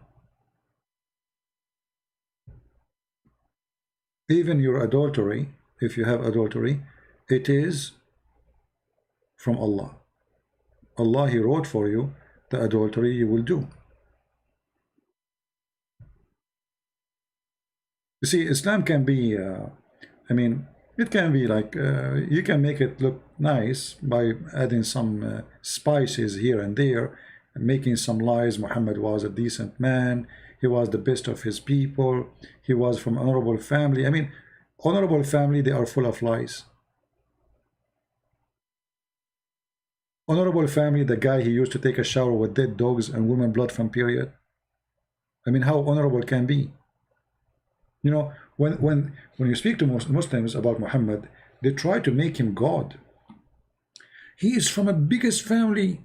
He is from honorable family. So if he was from honorable family, how come when Khadija, she made her father drunk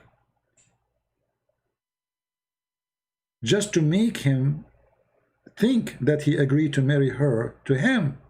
I mean, she needed to commit a fraud with Muhammad by the help of Muhammad in order to make her able to have Muhammad in her bedroom. Why the father was rejecting Muhammad? Remember, Khadija, she was married to 2 men before Muhammad. She had many kids before Muhammad. She is way older than Muhammad. So actually, the father should be happy that a younger man is going to marry this woman. Especially, you know, we Middle Eastern, all Middle Eastern, they want to have a virgins. Are you a virgin? If you're not a virgin, bye-bye. Okay? Yeah. So how come Muhammad want to marry this woman who is not a virgin and have many kids? Because she have money. And Muhammad is not from an honorable family. Otherwise, the father will be dying to make her have such a husband. As the Muslim claim, he is the most decent man. Trustworthy.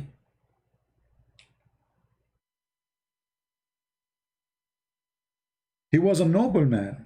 But, you know, at that time, noble men, they used to take shower with dead dogs. Yeah.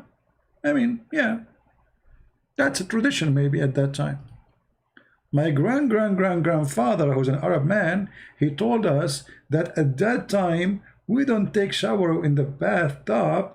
We used to jump with dead dogs and women blood from period and garbage. Because that will protect us from mosquitoes. I mean, do you see how noble he is? They say to you, he's a noble man. This man is not only not a noble, obviously he is a mentally ill. I mean, regardless who you are, how in the world I'm going to jump with dead dogs and women blood from period and garbage, and even they say it's a stink. In Arabic, by the way, you see here, you know, translation is not too much accurate, but it says in Arabic, and natin, stinky. I mean, it's stinky. It's very noble.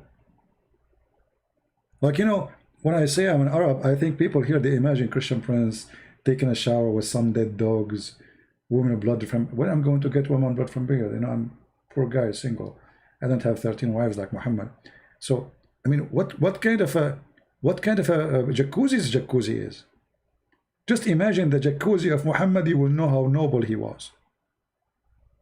And the funny, when they ask him, you will see here that the Arab are not like this. You see, yes, they are wild people, they stay in the desert, but they are not dirty. I mean, you see, if you are a Bedouin, there's no water.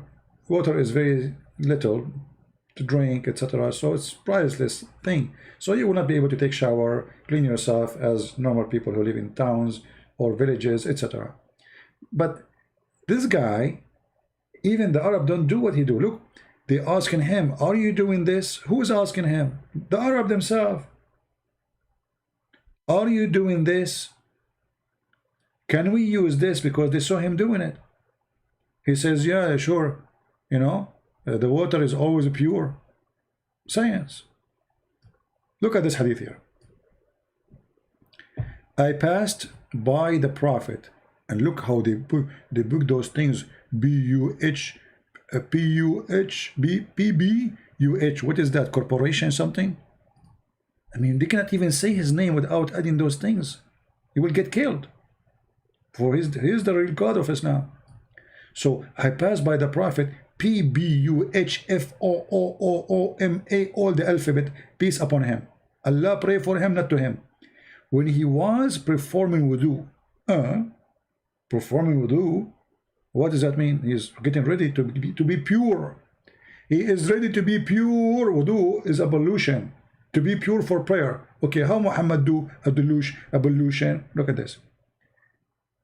By from the well of Bidah, I said, are you performing wudu from it when garbage is thrown in it?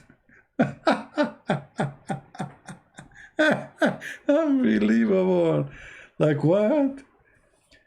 And the guy is a Muslim, by the way. The guy who asked him the question, Abu Sa'id al-Khudri, his father, Abu Sa'id al-Khudri is a very well-known person. His father said to Muhammad, the story reported by a very, very well-known Muslim person. So his father, he was asking Muhammad, are you doing ablution with this garbage?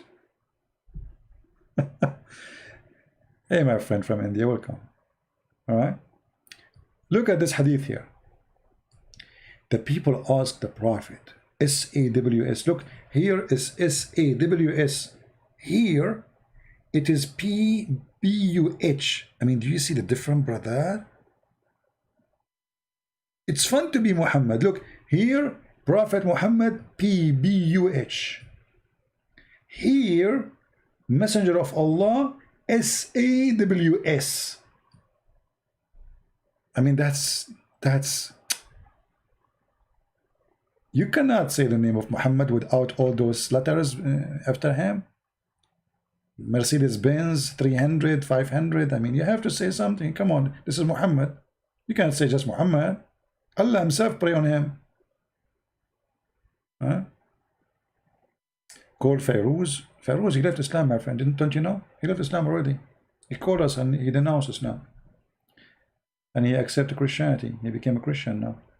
Can we perform ablution out of the well of Bid'ah, which into it menstrual clothes and dead dogs and stinking things were thrown? And do you know how big this thing is? Smaller than jacuzzi. The water they are. This is, by the way, they call it bi'r. Muslim, they say this. There's Abdullah. His name is Osama Abdullah. Osama Abdullah, he gathered with a team to refute me. And they said the Prophet was so clean, and even he used to clean himself from lice. Can you believe it? I mean, those guys, 5 or 7 guys, they gathered together to refute Christian Prince. And now they want to prove that the Prophet was clean. How they prove it? They say the prophet, he was clean, and even he used to clean himself from lice. Isn't it amazing? I mean, why you don't believe that the prophet was so clean? He used to clean himself from lice.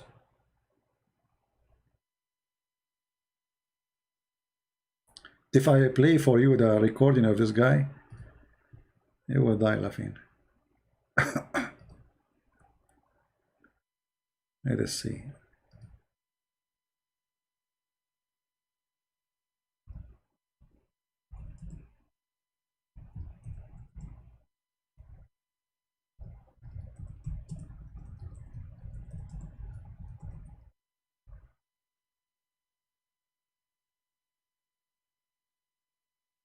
Oh,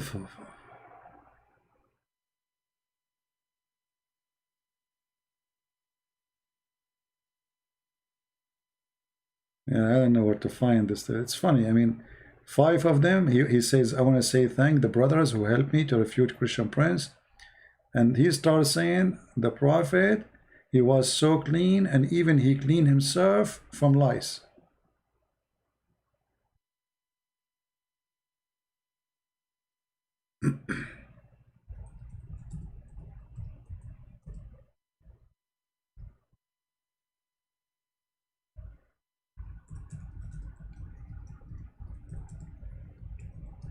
Let us see if I can find it.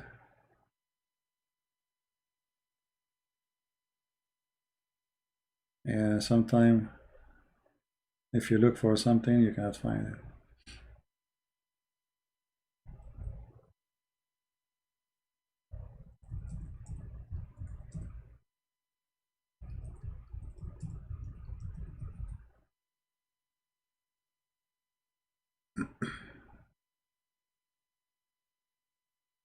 The funny, this guy first time he come to my chat room.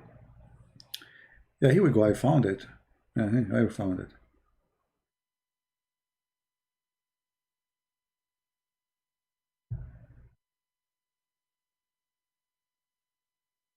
Hold on. We will hear We found an it, audio. We found it.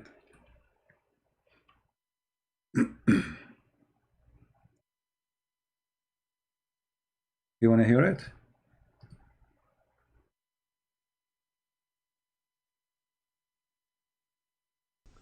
Whether the 2 million people who currently live in Mecca, provided that with ample scientific quotes. Point number 3, the Islamic standards. I've demonstrated the Islamic standards on cleanliness of water. If the smell, taste, and color of the water are not altered, then I mean, the hadith says it's a stink, and they says the water is not altered, and the color. The water remains pure. I have also proven that the water that the Prophet of Islam drank fit those standards. Point number 4, Prophet Muhammad, peace be upon him, was clean and even cleaned the lice from himself. Unbelievable. Did you hear it? The Prophet was so clean, and even he cleaned his lice from himself. Hello? What's wrong with you people? Crazy people, aren't you? He was so clean. Fit those standards. Point number 4, Prophet Muhammad, peace be upon him, was clean and even cleaned the lice from himself. Point number 5. My friend, there's no screen because this guy, there's no video. It's just text, you know, nothing there. Yeah, I know there's no screen. Don't worry about it. But anyway, this guy, he gathered like a bunch of supposedly apologetic, if they can call them, like Mimi Hijab. They are a bunch of kids, you know, and they want to refute me. Which consists of the following 7 points. The lies that Christian Prince raised against Islam during my debate with him. The funny, they debate me. In the debate, they get spanked. What is your answers during the debate? Why now? You see, they start making videos about the debate because the debate was horrible. So now he is trying to refute me, and he gets 5 of his friends, or 4. I'm not sure. I don't remember how many. They are very well known by name, supposedly. And brother, today we are going to refute the lies of a Christian Prince, which consists of the following 7 points. 7 points for The that. first point, was the body of the water really a well, or was it a stream of water? Point number 2, provided ample scientific quotes from the United States government's Department. From the United States government department. The United States government department says if water have dead dogs in it and women have blood from period and garbage, you can drink from it. And he quote for you, if a water coming from under the ground, that will filter. You idiot, what water from the ground? This is water of the sewage. This is not a living well, it's a dead well. There's no water in it. The water there it's not like water coming from the ground. It's a water coming from the sewage. It's a low point where the water of the houses come to that point. This is why they are throwing garbage in it. You are living in the desert. In the desert, nobody throw garbage in a water unless this water is garbage water anyway. It's a sewage. Idiot. Department of Energy and Wikipedia.org website, which is a scientific website, proving Wikipedia.org is a scientific website. Okay. that soil filters water from. See, soil filter water, but the dogs is coming from the top or from the water from. The water have dead dogs. The dogs, they came from the.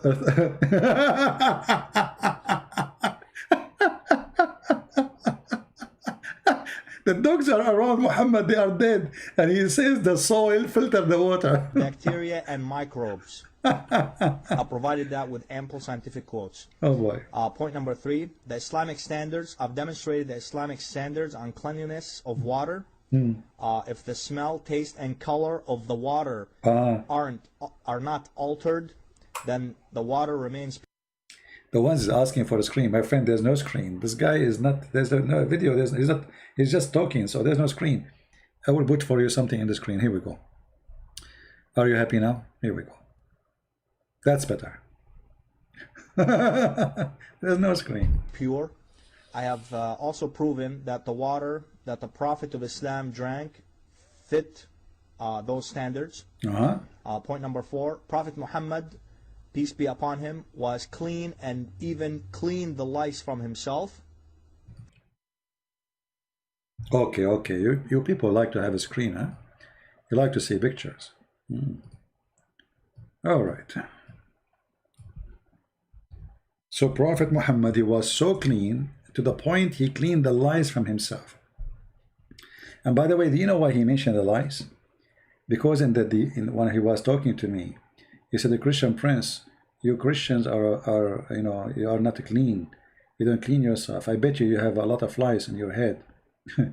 I said, okay. So if somebody have lice, he's dirty? He said, sure, yeah, he's dirty. What do you think? I said, are you sure? He said, yeah, for sure. I said, are you sure?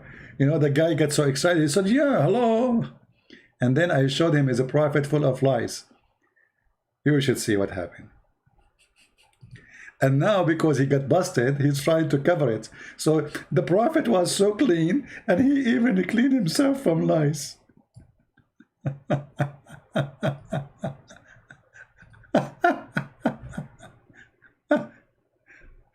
Like the Muslim women, she said to me, the Christian women, they are full of AIDS.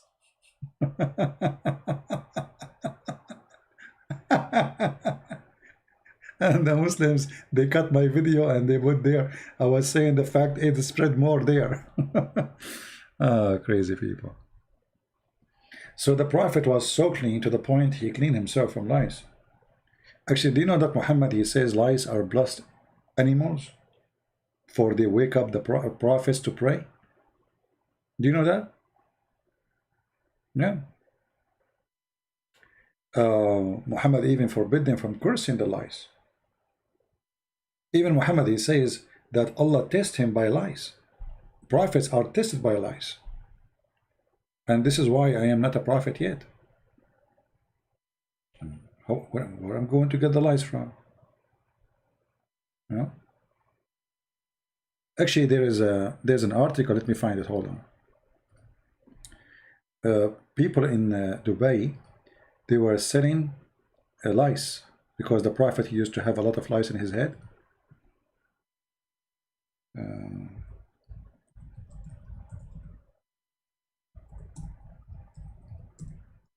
So because he used to have, yeah, here we go.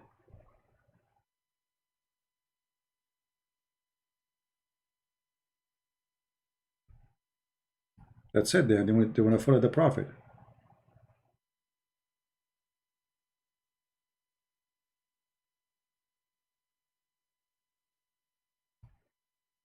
Here we go. And they are saying that it is scientifically correct to do so. Lies are being sold in Dubai. Lies are sold in Dubai for the people who have spent so much money for looting lies. Ephesus, because lies is being sold in Dubai. What is this? I mean, this is English. I don't understand. Not even a normal price, only lucky 14 dirham. I don't know, this translation is weird. Let me find something. This is Daily Bangladesh newspaper. Let me find something else. Yeah, just because the Prophet, he have a lot of lies in his head, so I already start getting lies. Yeah. Alhamdulillah, Alhamdulillah, brother. Alhamdulillah.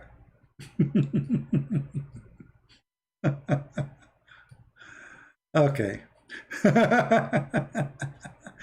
I mean, this religion make you lose your mind. Seriously. This religion make you really, I don't know what to say. Right? But if I show you the Arabic newspaper, they are saying because the Prophet used to have a lot of lies in his head, so obviously it's healthy, it's good, otherwise Allah will not allow it. You know, those are sent by Allah. Why he have lies? They are healthy. And they say the Prophet hair was very good. So women who they are suffering from bad hair, they are advising them to get lice in their head. They will fertilize you, brother. Oh boy. Okay.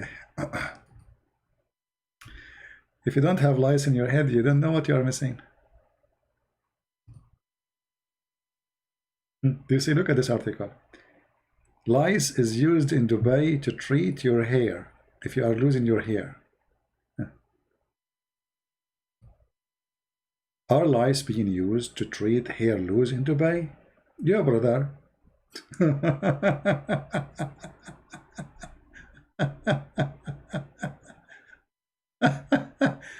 Madness is amazing. Oh boy. Do you think, guys, I should open a lice store? It looks like it's going to work. Hey Steve, how are you? How is Jamaica doing?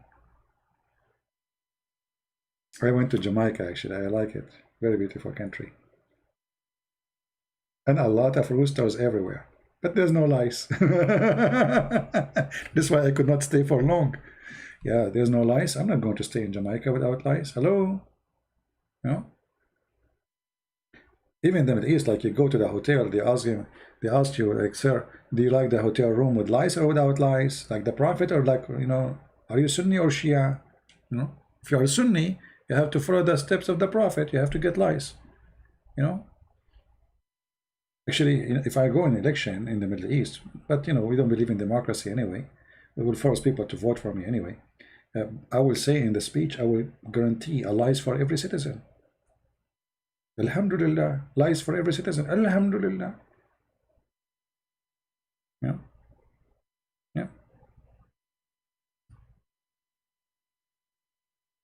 The Prophet was clean, and even he was cleaning himself from lies. That's something. Super intelligent people. Point number 5. I've exposed Christian princes' lies on the water of Zamzam, for it is only a small stream of water and not a large one. As see how smart they are. I exposed their lies. They say that this is a miracle, have a lot of water, and I made them say with their mouth that water of Zamzam is dead. Listen what he would say. You see, in order to make a Muslim say something, ask him for the opposite. There's a guy, I forgot his name. He's a friend of this guy, Vattari, something like this. I said to him, the Prophet used to like, you know, he's not against gay. He said, no, you know, you are, you know, wrong. You are lying. I said, really? Why are showing me? You know? So if I give him the hadith, the hadith in front of me in the screen, if I give him the hadith to read, he will say, I reject it. It is da'if. I don't accept it. So look what he did. I know he's going to pick up this hadith. So he picked up exactly the hadith I want him to read. And he start reading until he arrived. That there is a, you know, and the Prophet he ordered to kick the gays out of the houses. And the Prophet he used to have a gay in his house. And Abu Bakr used to have a gay in his house. Everybody have a gay in his house. I mean, and the second I said, see, look, what the gay was doing in the house of the Prophet. The second he said that, he stopped talking and he left. So if I show him the hadith that the Prophet he have a gay in his house, who stay all the time there, they will say, oh no, we don't accept it. I made him quote the hadith which I want. Because this is how it works. You are not debating them. For always they try to deceive and they try to lie. So you have, it's like a game, it's like a trap, you know. Christian prince lied.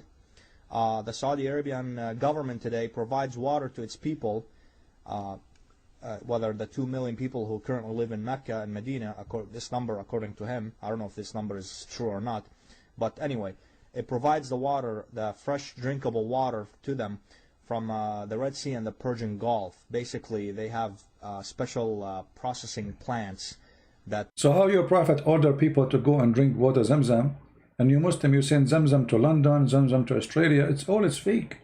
It's a fraud. There's no Zamzam. Zamzam is gone. They hook up like pipes to it from the normal water. There's no Zamzam.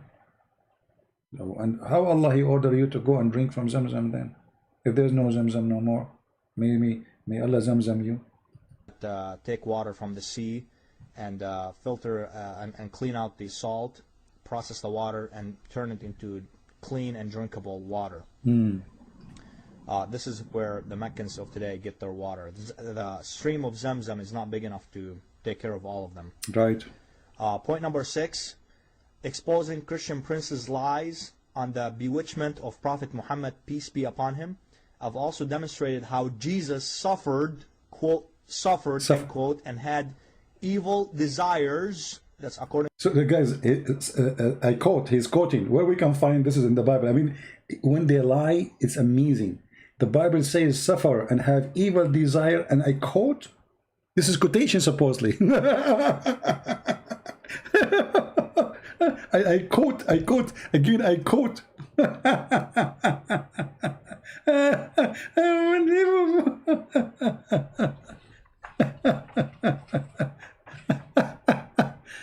Oh boy, it is the best comedy.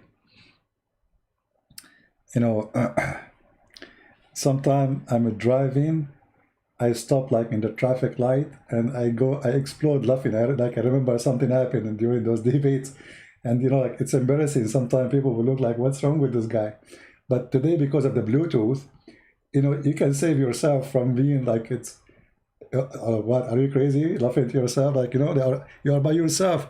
But people, they would say, maybe he have a Bluetooth in the other ear, maybe, you know, he's listening to somebody, maybe.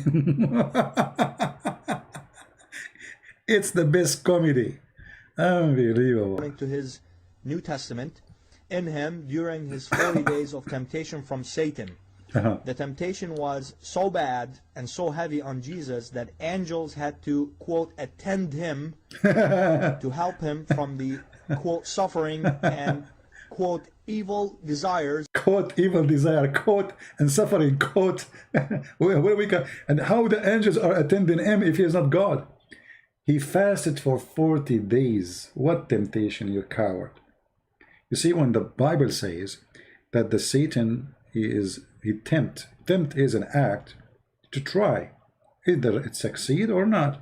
But all of us, we knew that the story is there. Anyone can go read it. Satan, he was not succeed. So he failed in his temptation. Jesus never commits sin. Even the Quran and the Hadith confirm that. So those kids, because they are bankrupt, they don't know what to do. they are desperate. All of them, they are the same equality. They speak without knowledge. They don't have knowledge in their religion. This is why it's very embarrassing. This idiot, even when he was talking to me, I cannot call it debate. I mean, I don't debate any of them. They are a bunch of kids, all of them. He said, magic is proven to be false. Muslim, they start attacking him. What are you talking about? They made articles against him. This guy, he been tortured by Muslims. He said,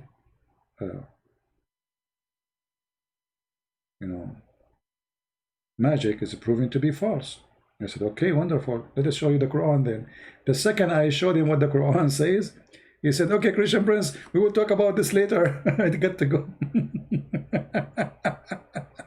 End quote that he had from Satan. Jesus was losing his mind according to the Bible. Guys, Jesus was losing his mind according to the Bible. and he needed the angels to attend him to end the suffering and the evil desires that he had from Satan for 40 days. So I've exposed Christian Prince on that, and I've demonstrated that from the Bible's New Testament. This is true, yeah. And point number 7, Jesus and Paul did not care at all about body cleanliness. And they even allowed their followers to eat dead and rotten animals. I've also demonstrated that thoroughly from the New Testament.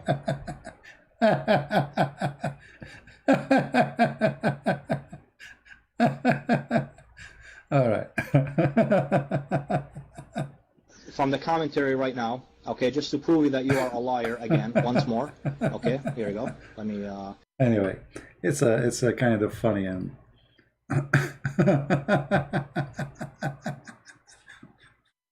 Honestly, it's the best comedy ever. All of them, they are the same, and the only way to avoid to be humiliated is not to talk to me. Like, Shabir Ali, Mimi Hijab, all of them, they are willing to debate anyone, but they will not talk to me. All right. Do we have any Muhammadan want to say anything? Anyone? We can change the topic if you want. If there is anything like you think it's good to talk about. Any Muslim think there's something good in the Quran or in Islam, want to share it with us? See how nice I am? I'm not asking for something bad in Islam. I'm asking for something good. Any Muslim, he have an idea about something good in Islam?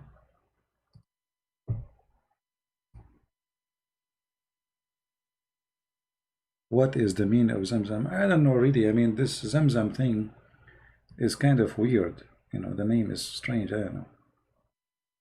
Doesn't even make sense. I don't think even it's an Arabic word too.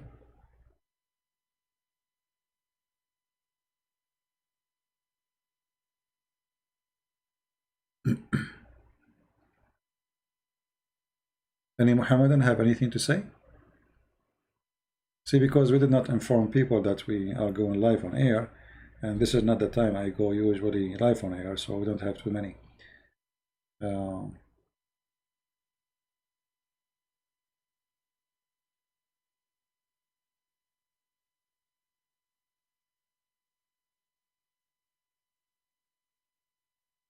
Can you talk about abrogated Medina versus Mecca verses? I don't believe really in those Medina and Mecca stories. However, as long as the Muslims believe in them, the story is very simple. Muhammad, when he was in Medina, in Mecca, he was a weak person. He didn't have men and army. And when he went to Medina, the situation changed. He became independent. He have men. Then he have gang. He invited a group. It's called SAHIH. SAHIH in Arabic is an insult. When you say to somebody Sahluk, he will be so crazy if you say that to him. So Muhammad, he invited the SAHIH, which is the outlaw, the criminals, the trash of the Arab. You see, this is literally what the word means, SAHIH, the trash. When you commit a crime and you are an Arab, your tribe will trash you. And look what the hadith says. Because Muslim, they might say, where you get this from, that he have SAHIH. Let us see the reference. It says here, Muhammad, he said, أبشروا يا صعاليك العرب يا معشر صعاليك المهاجرين. You see it? Muhammad, he called his followers صعاليك. The Muslim, they translate it as the poor. The fact this is not true. First of all, those are not poor. They are criminals. They make a lot of money. صعاليك simply are pirate. People who attack people in the street. They rob them, you know, they take their money, they make a lot of money. Like now, the SAHIH of Somalia, the pirate, in one attack, they can make millions of dollars. They hijack a ship and they ask for ransom. They will not release the ship unless you give them $2 million in one day. So they are not poor. This is very, you know, make you really rich fast, right? People who commit crimes, especially heavy-duty crimes, they are not poor. They make a lot of money. How they will get poor? I mean, they get the money of everybody in their pocket in 2 seconds, right? So the Muslim, they say here in the translation, rejoice you, the group of the poor immigrant. It doesn't say poor, it says صعاليك.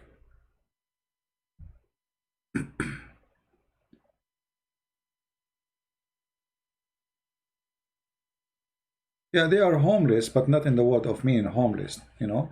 They live, they are the cast out members of their own tribes, which means they are a mix of people from different tribes. But all of them, they share one thing. Their blood is for free, which means anyone can kill them. They are wanted.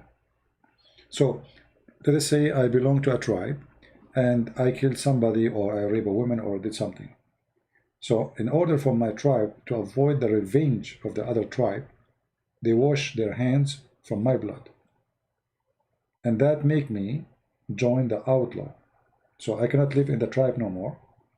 I cannot be carrying their name. I have no protection from them. And then the other tribe, they are free to find me and kill me. You know, the outcast, exactly. And this is what Muhammad, in front of anyone who speaks Arabic, it says صعاليك. Actually, let me find what صعاليك mean in English. Maybe we can find, because there is even they have poetries there, you know, they are.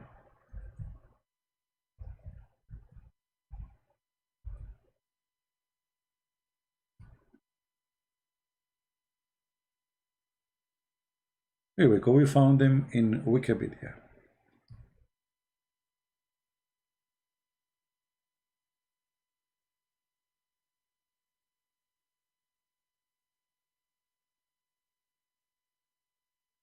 I'm not sure how accurate what they have there, but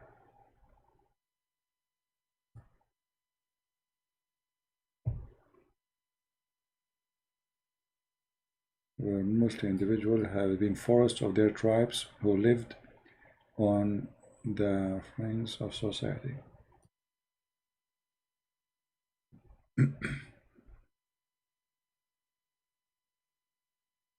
Yeah. And there is any proof that Muhammad tribes attacked the Jews, Christians, and Roman first? Well, Muhammad, he says that. I mean, you don't need to have a proof. Isn't the Quran says attack the Christians and the Jews? Chapter 9, verse 29. What first? If you pay them jizya. Muhammad in the verse says why he attacking them. This is Quran. He says attack them because they don't believe in Allah, not because they are attacking him. Do you see it? The Christians, actually, they are the one who give refuge to Muhammad. Like the guy who was stabbing people today in Scotland, and the other one who a few days ago in London, shouting Allahu Akbar, you know, He came as refugee like Muhammad, and later he stabbed you. So when somebody says something, you have to ask yourself where they get this from. Like saying that Muhammad, he he attack only those who attack him. The Christian never attack him. Muhammad, he went to Tabuk, the first attempt to attack the Roman. He failed. He went with thousands of fighters. He could not make it.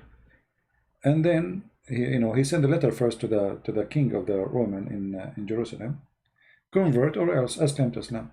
Even the Muslims agree that he sent that. It's in the Bukhari. It's not, the Roman never go there. There's nowhere in history that the Roman went to Mecca. So why Muhammad is how we will fight war with them?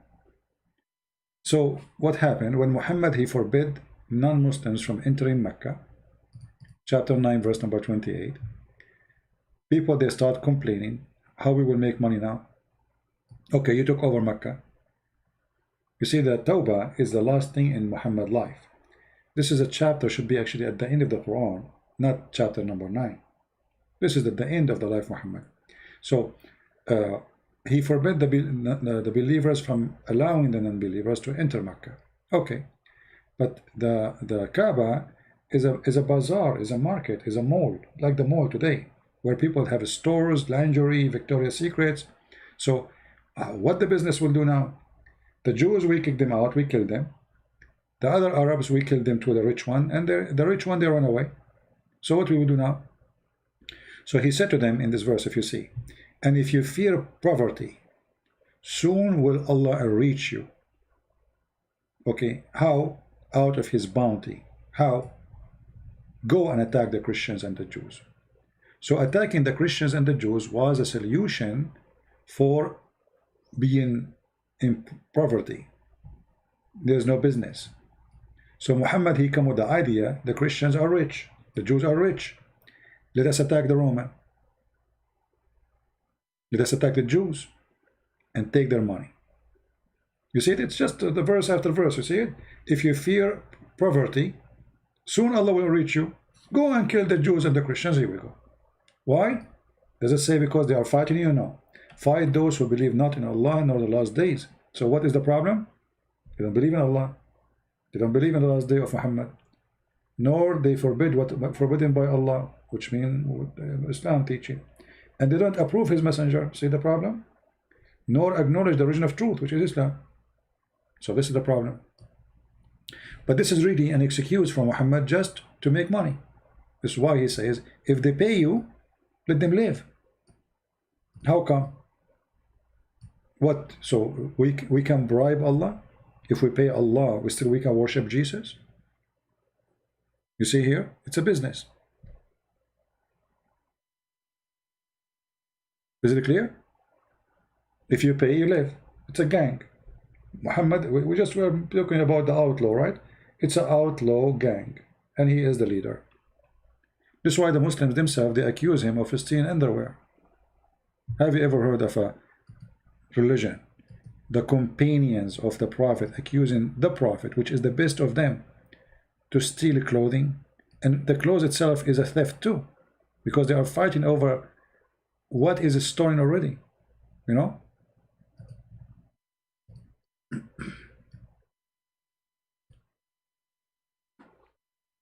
I mean, what kind of a prophet, as you see in chapter 3 verse 161,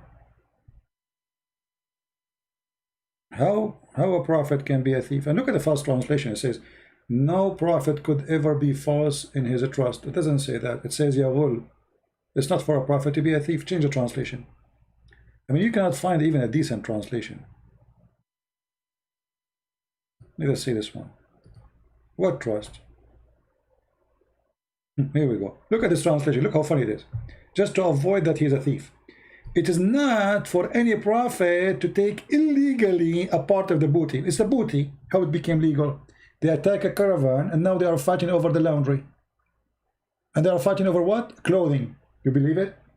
I mean, look how trashy they are. They are not fighting over gold and silver. They are fighting over a piece of clothing. And the translation trying to avoid that, it says yaghul. It's to steal. What illegally part? Why you don't say, okay, if somebody takes something illegally, isn't it a theft? Say it. They don't. They will not say that Allah saying the Prophet is not a thief.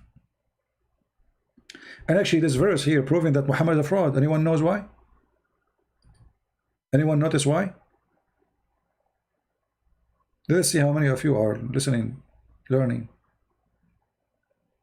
How we knew that this verse proving Muhammad is a fraud?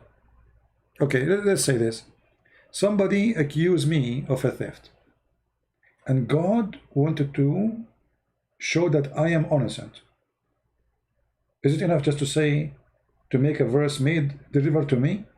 I'm the one who delivered to you. So I am the one who's accused, and I am the one who will make a verse or deliver a verse saying I am not the one who took it. Doesn't make sense.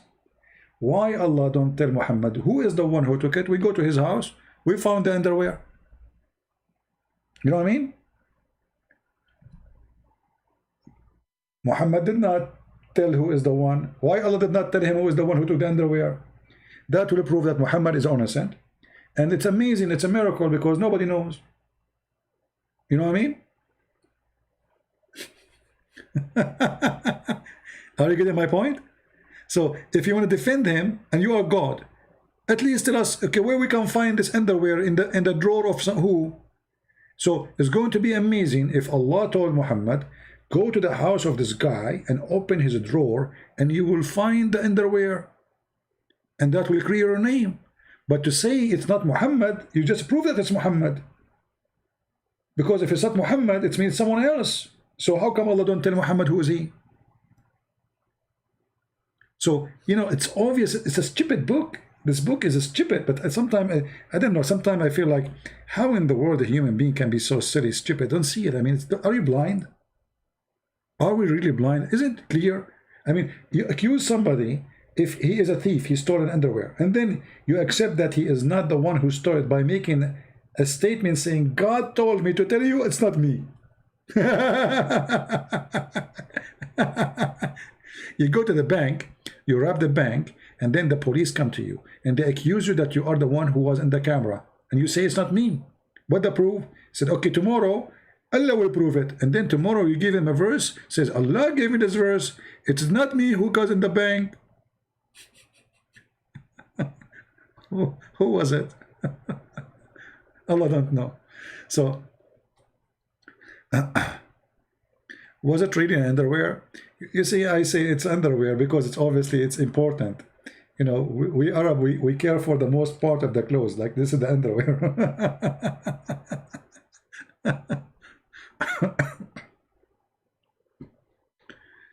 Oh boy.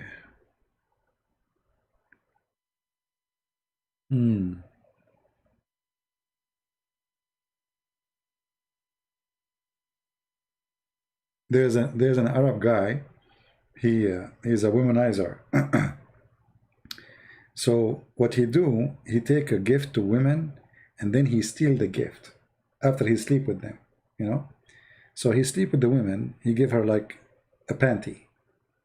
She wear it. You know. She don't take it right away. He wanna give it. He keep the packaging. He take the packaging with him. So he always do the same trick. And then one day he met a guy. He said to him, "What do you have with you?" He said, "Oh, this is a gift I have today. I have a date. I'm going to have a woman, but she is married. You know."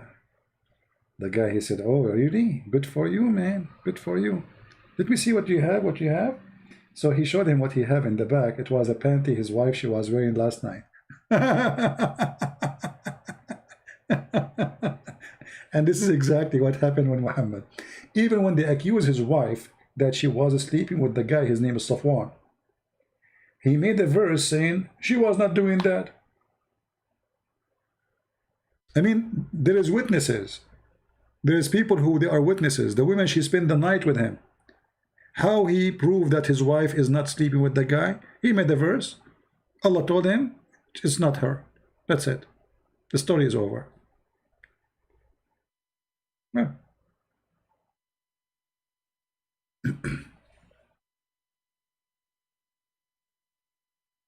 Yeah.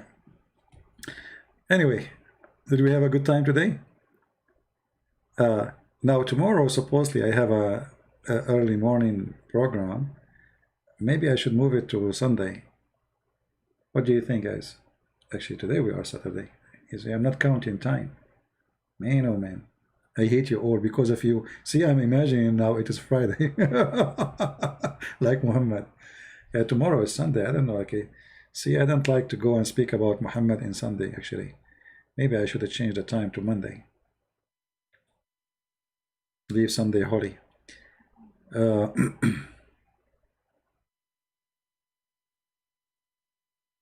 Let us see. How is your roof? Oh, my friend, come help me. You know, my house is very old. You know, I appreciate the Lord. You know, having a roof is something wonderful. I'm so grateful.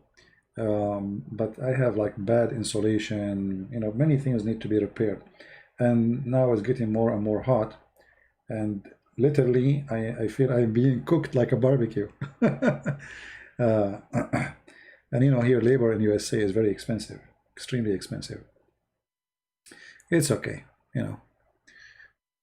Slowly, slowly, we make things work. No, I think I will change the time from tomorrow. I supposedly I will do it tomorrow, but I think I will change the timing. Let us see. I will change it to different time. Yeah, I will make it Monday, the same time, Monday morning. All right.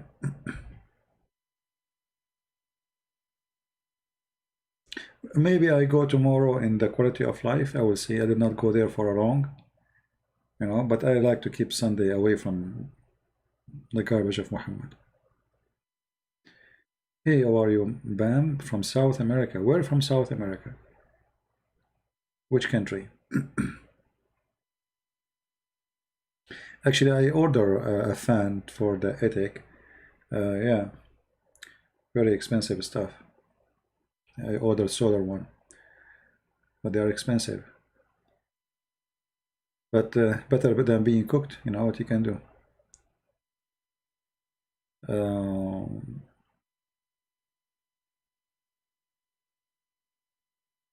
I am a person who like actually to do work by my own hands.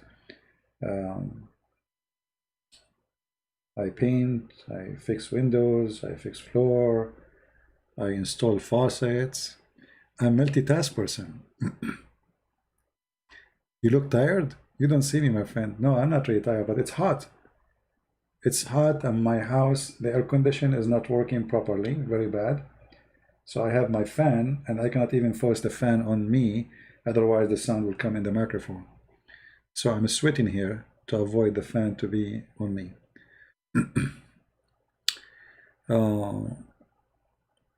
Well, I'm not the one who can translate things. You know, there's a person actually. See, many people, they ask me to translate and they text me in Skype. If you want to text me in Patreon, because in Skype I have thousands of texts. I cannot read it all. Many of you, they text me there, they think I'm going to read it. I cannot. If you open my Skype, it's impossible. You know? Yeah.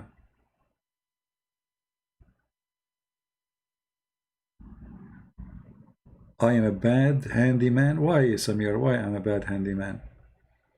Do you like me to be like Muhammad? He was a handyman too. To the point he was having sexual intercourse with all his wives without even washing or moving his hand. I mean, the guy without washing all the wives. Oh boy. Anyway.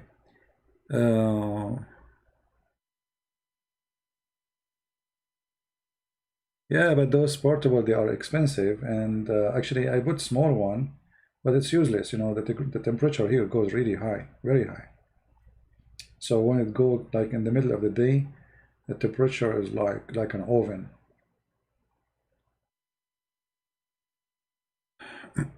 Anyway, God is good.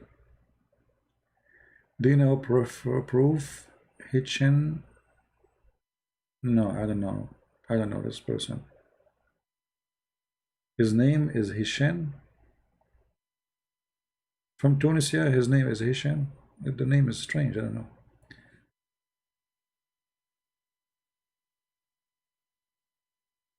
Yeah. Anyway, don't worry about me. Everything is good. God is good. You know, always see the what happen always when things, let us say, you might think that things is going like bad on you, or there is something is really bothering you. I believe that everything is for our good. For life, it's if we became so spoiled, we became spoiled, whatever the word means. You know what I mean? You will notice that people who have a lot of, let us say, things is easy in their life, they don't enjoy the taste of life. So I don't really mind. I mean, God is good, and God make you feel the value of having a roof over your house, over yourself. I mean, there's people sleep under the bridge. There's people we're talking about air condition. There's people they never saw a fan in their life. So we always should be appreciating what we have, and life sometime bless us with some difficulty, because difficulty make you really feel the good you have. You know, when a person is born and everything is easy, let us say you're born from a rich family, villa, swimming pool, blah blah blah, you know, okay, you don't know really, you don't really enjoy what you have because you have it for granted. A poor who bought for the first time a little tiny TV is way more happy than you living in that villa.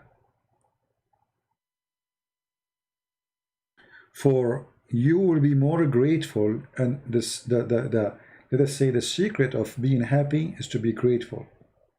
The second you start being ungrateful, you have no happiness. That's it. The piece of a bread on your table, you throw it on the floor. A person is grateful. This is his lobster. It's tasty. It's bread. Beautiful. Thank God. But because you're a person who is not used to be grateful, this is why you see most of people who commit suicide are very rich people, not the opposite. I mean, how in the world somebody is a famous actor or making millions, he commits suicide? How you do that? Because their life became useless. They have everything, you know?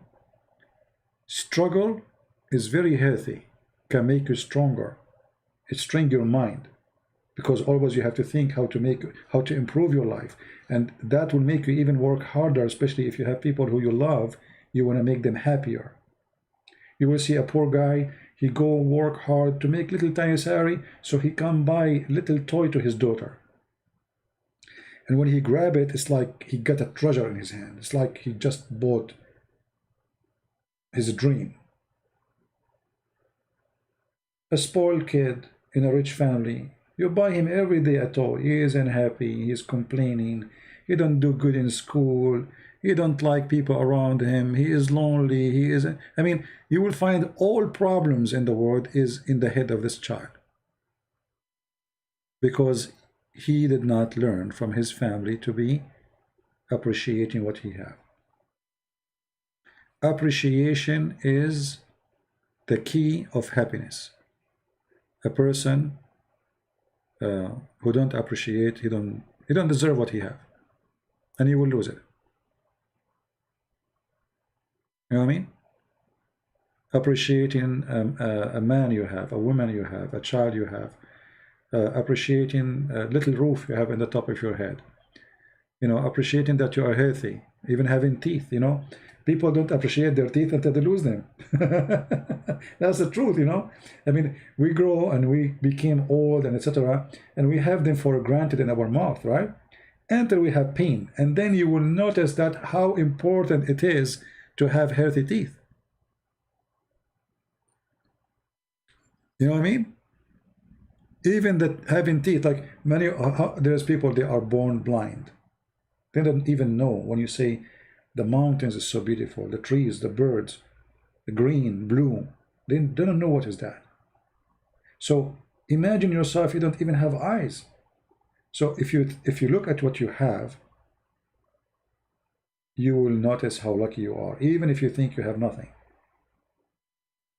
Because what is nothing for you, it might be a dream for someone else.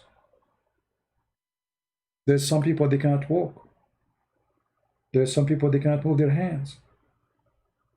There's people lost their sight. You know, things around you. I mean, life is full of stories.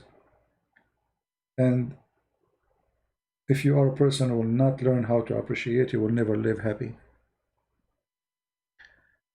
Yeah. You almost lost your teeth last week. You did not do the laundry to your wife. See what happened? You said last week. That's mean you are doing laundry every Sunday. I got it. So last week, I don't know how to read your name. It's in what language? Last week you did not do the laundry, and your mother-in-law, she, you know, okay, you deserve it.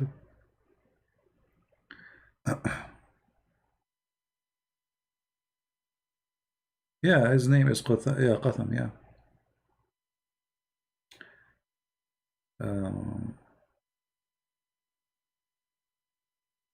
All right. Do we have anything else?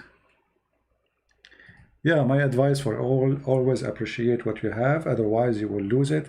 And mostly, sadly, people don't appreciate until they lose what they have. It might be a man, it might be a family member, it might be a friend, it might be even, you know, a part of your body. You know, this is the nature of a human being. You know, you might live with, like, let us say, you have people you see every day, and you think they are not important from your life or in your life. You will not know really how important they are unless you stay away from them. And if you do not even remember them, that means obviously they are not important. But if you really miss them so much, that means you really, really need them.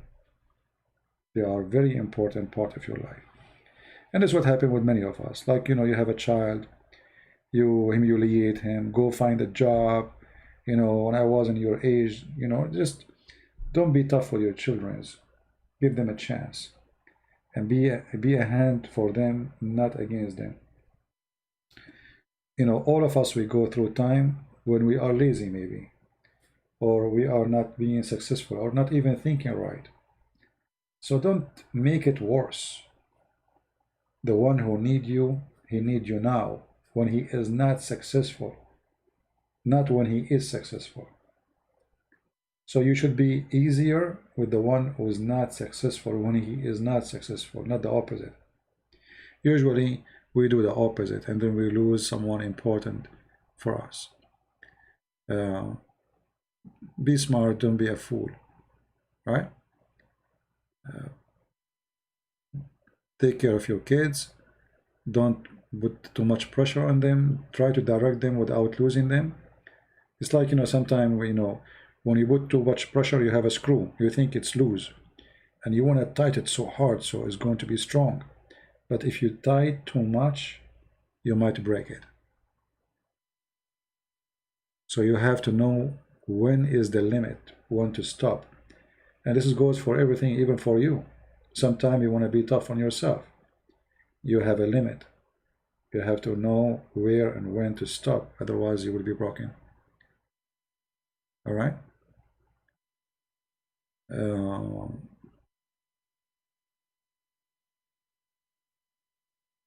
Anyway, we have another channel. We talk about those things. It's called The Quality of Life. I did not go. Usually I go every Saturday and Sunday. But, you know, as you see, I'm really busy lately trying to make things happen. I have books need to be published, and God knows how many things I need to do at the same time.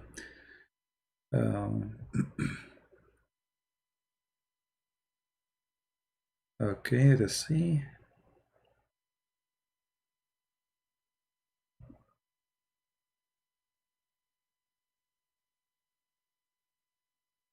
Yeah, you see, if your father was strict and you are not strict, doesn't mean they are doing the right thing. You have to be strict. You see, you have to be strict about certain things. As an example, about ethic. Never compromise about ethic. Because the second you compromise about it, you lost him or you lost her. As an example, if you have a child, let us say you have a son, he's 10 years old. He went to the yard of the neighbors, he stole some lemon or some orange. He brought them home. And the father or the mother, they say, oh, good for you, bring more. You just created a thief. You just what? Created a thief. Literally. You just taught him a bad ethic. That taking what is not belong to you is a good thing. So you have to be strict when it's come to ethic, and you have to be easy when it's come to skills and quality. As an example, your son is not doing good in school. Don't break him. Maybe he is not good in school. He will be good in something else. He's not being bad, you know. Not being good in school doesn't mean he's a bad person. You understand? So never compromise about ethic with your children, especially in early age. Otherwise, you will break them. You are going to you will compromise your children. You are making them a fraud. Never speak bad language in front of your children with your wife, even though you do maybe, which is wrong. If you say the F word in front of your children, what do you think your child will be? If you insult the mother, why they will respect you? Why your child will respect you if you insult their mother? Or the mother, she insult the father? You just gave him an example of an insult family. So you have to be careful, never compromise in ethic, and start with yourself, because you will be the best example. Somebody call, you tell your son, tell him I'm not here. You just told him to be a liar. You know what I mean? You just told him to be a liar. He look at you, he's a kid. Oh, tell him you are not here, but you are here. You just tell him that. You just taught your kid to be a liar. So why you will blame him to be lying at you tomorrow? Where you been? I was with my friends doing homework. You're a liar too. I mean, if the father is a liar, why the son will not be? So always little mistakes, maybe you think they are little, but they can turn to be a big problem. So you wanna have a nice future family, successful family. Never compromise with ethics. Start with yourself.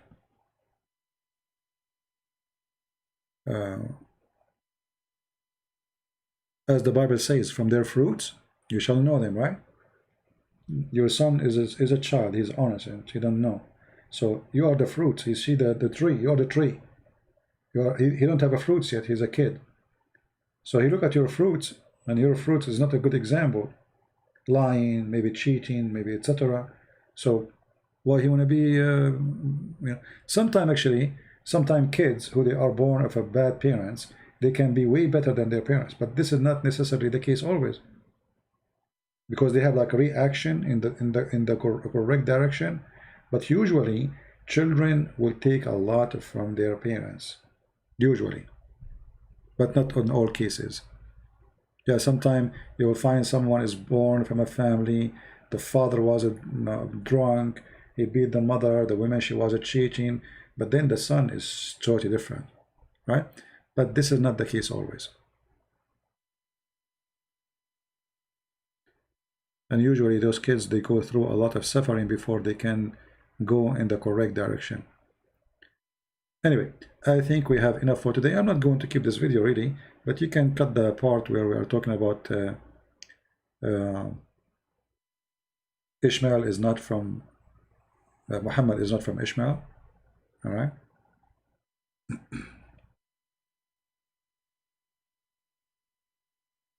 Yeah. Like what we see from our idiots surrounding us.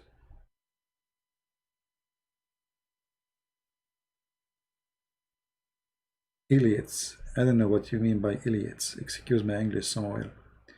What do you mean by idiots? Elites, sorry. Elites. What elites mean?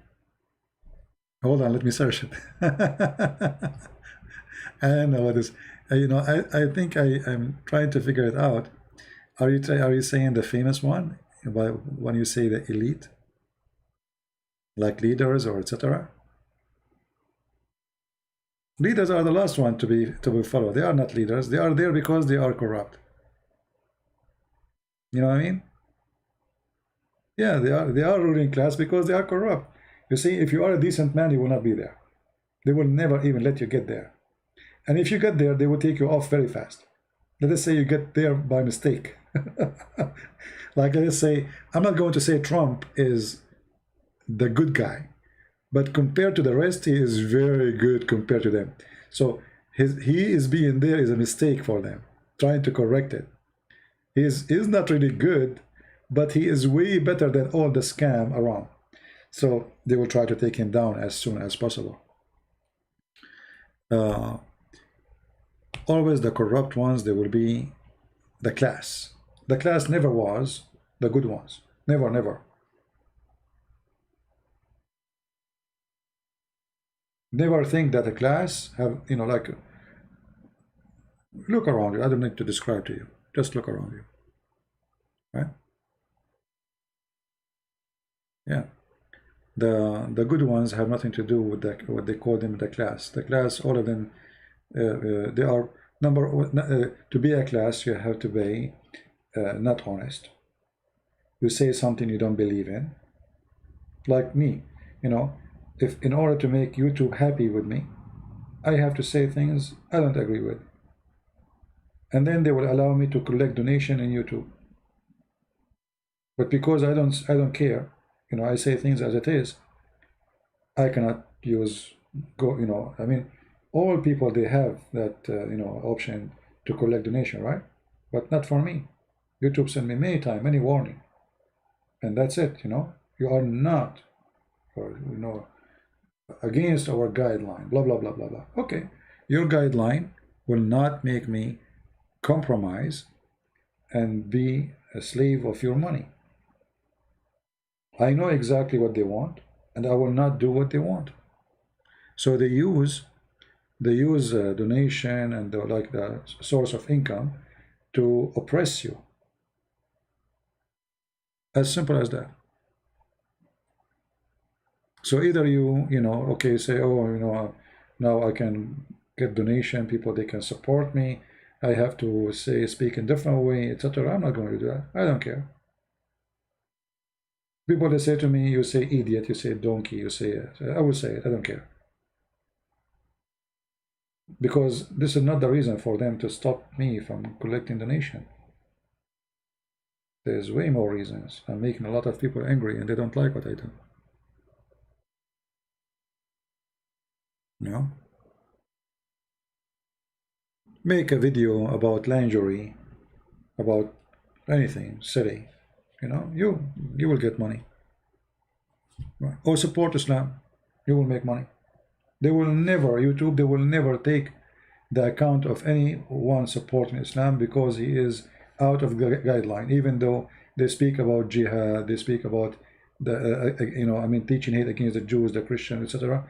They will never take their video down, and they will never stop them from collecting donation. But me, I'm a bad person for them, right?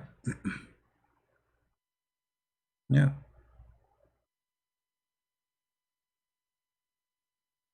And actually, that's why I don't keep my videos in my channel. Don't you notice? I can't even keep my video for a few days because they are all over me. Each time my account reach 100,000 something, they ban me.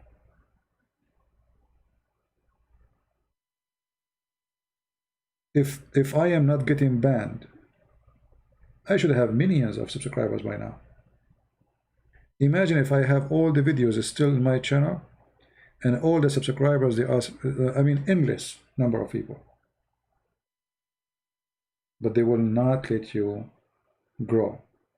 If you are a Muslim and you have 2 million subscribers, they will never, I mean, all the videos, there's each one of those videos, they break copyright, they, you know, they teach hate speech, Even they play videos of Al-Qaeda, songs for Al-Qaeda, still they stay there.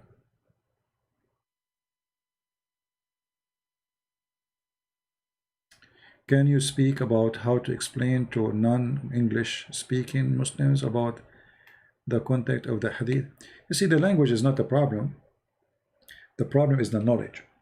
So before to explain something to someone, it doesn't matter what the language is, you have to have knowledge. Otherwise, how you explain something you yourself don't understand. So always before you open your mouth to speak about any topic, you have to educate yourself very well. You know what I mean? And the rest is yours. The rest is you. You have to, you know, when I talk to a person, I don't have a one method. I speak to the person depending who is he. You know what I mean? Sometimes you speak to a nice person, polite, respectful. So you have to speak to him in a manner where he deserves what he deserves. If a person is rude, I will teach him how to be nice. So whoever you want to talk to, you have to examine the person first, his equality, his background, education, and then you can determine how you speak to the person. So there's not the, it's not like, you know, we are going to make a cake and the size is 4 by 4. You cannot do that. Every person is different. Every person have his own shoes, like Cinderella. You know what I mean? So you have to treat every person as Cinderella. People are different. Humans are different. They think differently. They receive differently. They get upset easy or fast. You have to find out what kind of person you are speaking to.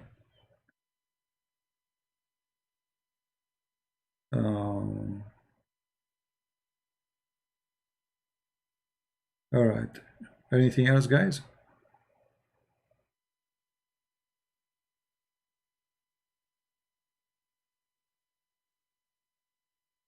Yeah, you know, freedom of speech. There's nothing is called really freedom of speech. I mean, it's relative. Like in USA, you know, like you can tell that we are moving in toward politically correct. Like now, they are taking statues. You know, like there's a city now in USA have no police. You believe it? I mean, crazy people. So now what happened? If somebody attacks somebody, you call who? They created a department. It's called Avoid Violence Department. The city is going to go crazy. Just wait. I mean, those people. And actually, you know what? I believe that sometimes doing stupid things is the best way to know that you are stupid. You know what I mean? So soon those people who they dismantle the police in their city, they will find out how stupid they are. Just wait. When all the criminals will go to that city, because now this is a heaven for the criminals. There's no police. That's it. You do whatever you want. I mean, crazy people, liberals, you know. Liberalism, you see the word liberal, it sounds good, but when you examine those who live in this country and they are liberals, you find that they are taking hashish. You know what I mean? They are taking hashish.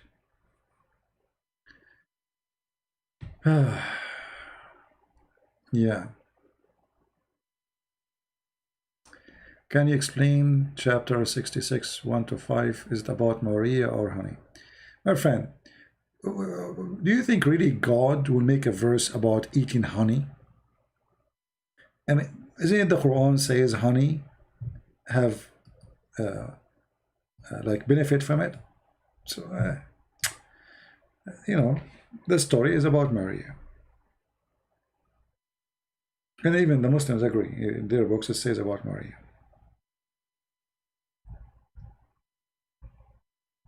And why the Quran did not say it's about honey, if it's about honey? And what the Prophet he forbid himself from drinking honey, and then Allah he made a chapter or verses about it. What kind of God he is involved with the food you want to eat in your kitchen as an individual?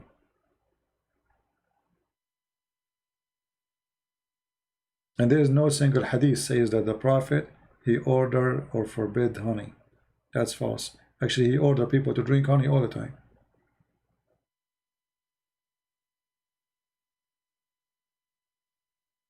Yeah, that's why we say, you know, talking about compromising, The second you start compromising, you will keep going compromising forever. I remember when Obama was a president, they start saying happy holiday. I say Merry Christmas, Happy Easter. They say happy holiday, I say Happy Easter. You know, you like it, you don't like it, it's Happy Easter. So I don't care who is the president. Trump come, Obama go, who care? Never compromise.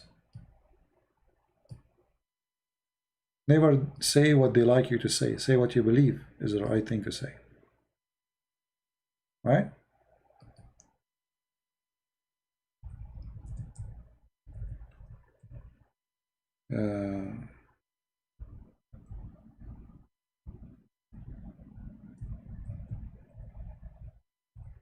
Actually, this is my problem with many people, you know. Even when I start teaching about Islam, many Christians, they go against me. You are not, you are not being kind. The Bible orders us to be kind. And then I start quoting for them Jesus, saying the son of snakes, the son of the snake, the Satan, the hypocrite, all those words used by Jesus. So how come Jesus, our Lord, he can use it, we cannot use it? Hypocrisy. So they want you to be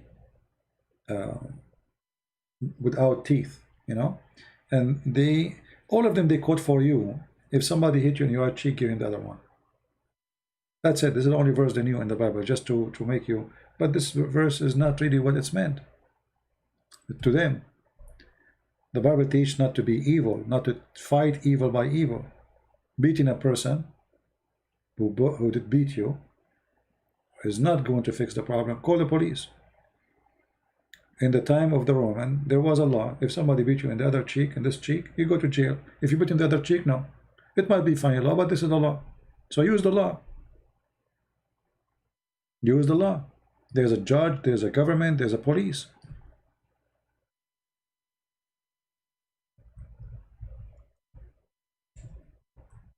But in order to control you and to make you subdued to the devil, they try sometimes even to use the word of God to make you no one.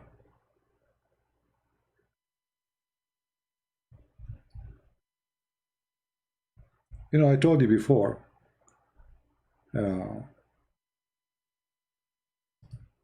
since I was very young, I have a hobby of guns. I like guns, I like weapons. So we go, Christians, we go hiking. And, they always like complain, why you have your gun with you? Aren't you Christian like us? They make like, they say it even to insult you. And I say, I like guns. What's your problem? Don't carry guns. I like guns. We are going in the wilderness, and why I will not carry my gun with me? And one day we were going in the middle of nowhere, and I start hearing the sound of the beast, the wolves, whoa, and they get terrified, get so scared, and it's getting dark, and then we start seeing the eyes of those wolves. If you don't know about if you've never been in the desert or going hunting, animals who eat meat, and at night their eyes reflect like a green, or let us say shiny green. The one who eat grass, their eyes red, the reflection will be red. This is how you know if this is a beast or it is maybe a goat. So the second they start hearing the sounds of those animals and they start seeing their eyes at night, suddenly all of them, they start saying, you have your gun with you, right? Is your gun with you? What happened to those people? They were making fun of me all the time. Why you carry your gun? Why you have guns with you? We are Christians, we should not carry guns. Who said if you are a Christian you cannot carry a gun? Where do you get this from? So they've been taught that we as a Christians, to be a Christian is to be a person who don't carry a gun. That's false. Jesus himself, I said to them, isn't Jesus says the one who don't have a sword, go and buy one? This is where he says that. They never heard of the verse. Because what they hear in the church, Jesus says, the one who beat you, give him the other cheek. So the second they start hearing those animals, they get terrified. Suddenly, all of them, they are holding me from my both hands. I got even, okay, we know, hold on. Stop holding my hands. If I get it close to us, how I can shoot them? I can't even move. You know, they are terrified. And then they said, you have your gun with me, right? I said, yeah, but I have one bullet. They said, what? One bullet only? Why you carry the gun with one bullet? I was joking. What one bullet? Why you carry a gun with one bullet? I said, what I will do? You guys, you don't like guns, so I carry the gun with one bullet. One bullet. So they were, I mean, at that moment, I was really happy because I showed them how stupid they are all those years. They are making fun of me carrying a gun. Now you need it. Now you need it. You know? And you should see them around me like they are like, you know, like chickens. Suddenly the wolves who was saying, we do not need guns. You know, what happened to that big guy who don't need guns? You know, suddenly you have your gun with you, right? You have your gun with you, right? I said, yeah, but I have one bullet. One bullet only? What? I said, yeah, my gun, it can take one bullet to save myself. So anyway, you know, people, they have their own way of understanding things, and they think they are the smart one. And sometime, and this will be a good lesson for us, sometimes everybody go around you, doesn't mean you are wrong. As those people, all of them, they are against me, which should convince me that I'm wrong. But why I'm wrong? Why, if I carry a gun, I'm wrong? I never harm anyone. It's not guns who kill. It is the one who is using it. If you want to kill, you can kill by a knife, by a stone, by a rock, by a car. Not necessarily a gun if you are a criminal. You can kill even by your hands, naked hands, if you are strong. So they, you know, even they are Christians, they are nice people, they are kind, but they grow in a society. They've been taught that we as a Christians, we should not carry guns, which for me, I grow in a family, different kind of family. You know, carrying guns is fun. It's like a gift when you are a kid, they give you a gun. You know, we have different, we grow up in different kind of family. But always people, they try to put pressure on you, and the pressure sometimes it might make you think that you are wrong, even though you are not. So don't listen to them. Think about what you do carefully, and you should be able to find out if it's wrong or not. So if you carry a gun, carry it legally, get a license for it, don't commit a crime, and don't hurt people. You know, guns exist for a reason, and that reason should be used only to defend yourself. Never hurt people, never kill people, and don't use it unless you have no choice except to use it. And that's it. You're fine. Never be a criminal. You know? Yeah. Yeah, don't carry a gun without legal permit, because then you will go to jail. And you know, I mean, what? Why you want to do that? You know, you have to be smart. And here in USA, you know, you get a license. You can carry many guns, not only one. You can carry 5, 6, 7 guns. Who cares? It's just one license. Anyway, you have to find out, like in your town, how the law is, and actually having guns in you know. You see, the worst city in USA is Chicago. The worst city. A lot of killing happened there. Why? Citizens are not allowed to have guns. Criminals, they can have it. So when you forbid the good ones from having guns, you are giving permission to the bad ones to take over. Where I live, if you are a thief, if you are a criminal, you go inside the house, 99% you will not get out alive. Because everybody have guns. Women have guns. You are not the only one have one. You know what I mean? So it's way more safe society from a society there's no guns in it. Because the only one have gun, either the criminal or the police. The police, they need at least 5 to 10 minutes to arrive. By the time they arrive, you are dead. The criminals, they have their guns. So you say to the good citizen, you cannot have guns, but the bad citizen, they have all the guns they want. This is why you see always in the states which is run by liberals, they have way more crimes than other states. You know, let us say like you want to go in a state where everybody carry guns, you know, with him, and you want to like this guy here, the terrorist.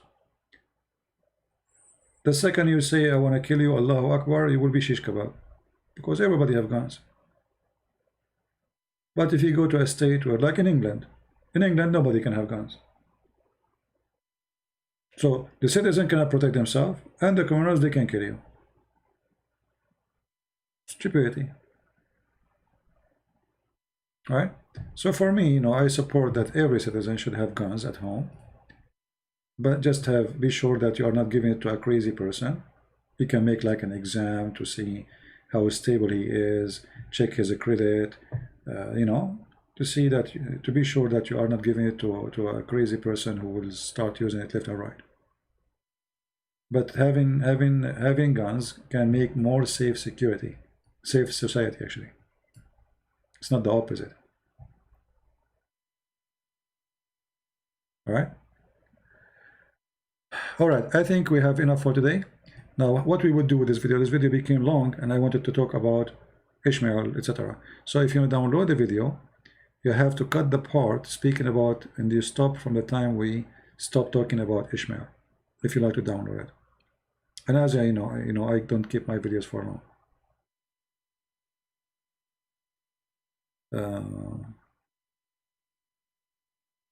As a lawyer, you had a permit to protect yourself. Okay.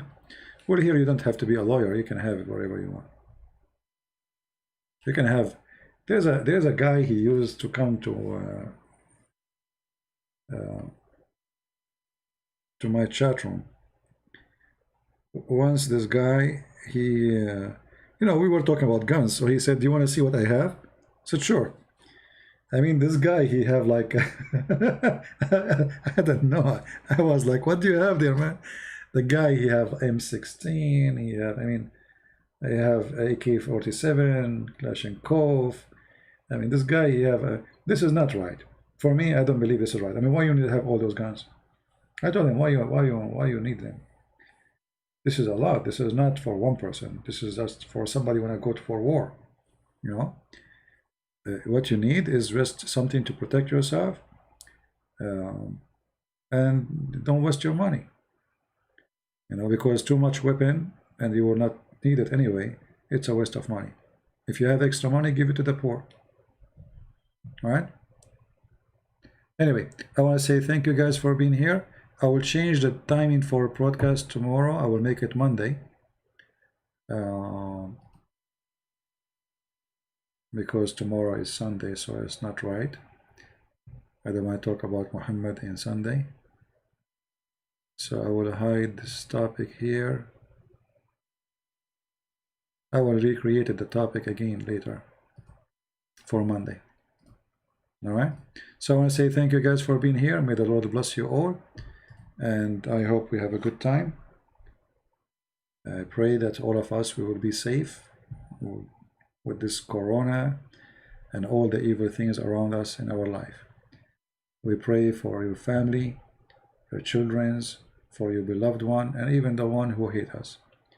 We pray for the Muslims to be healthy, to live in peace, and we pray for all the Christians who they are under discrimination to be safe and secure from the hands of the evil ones. We leave you with peace, and the peace of the Lord will be with you always. Thank you, and God bless you. Take care.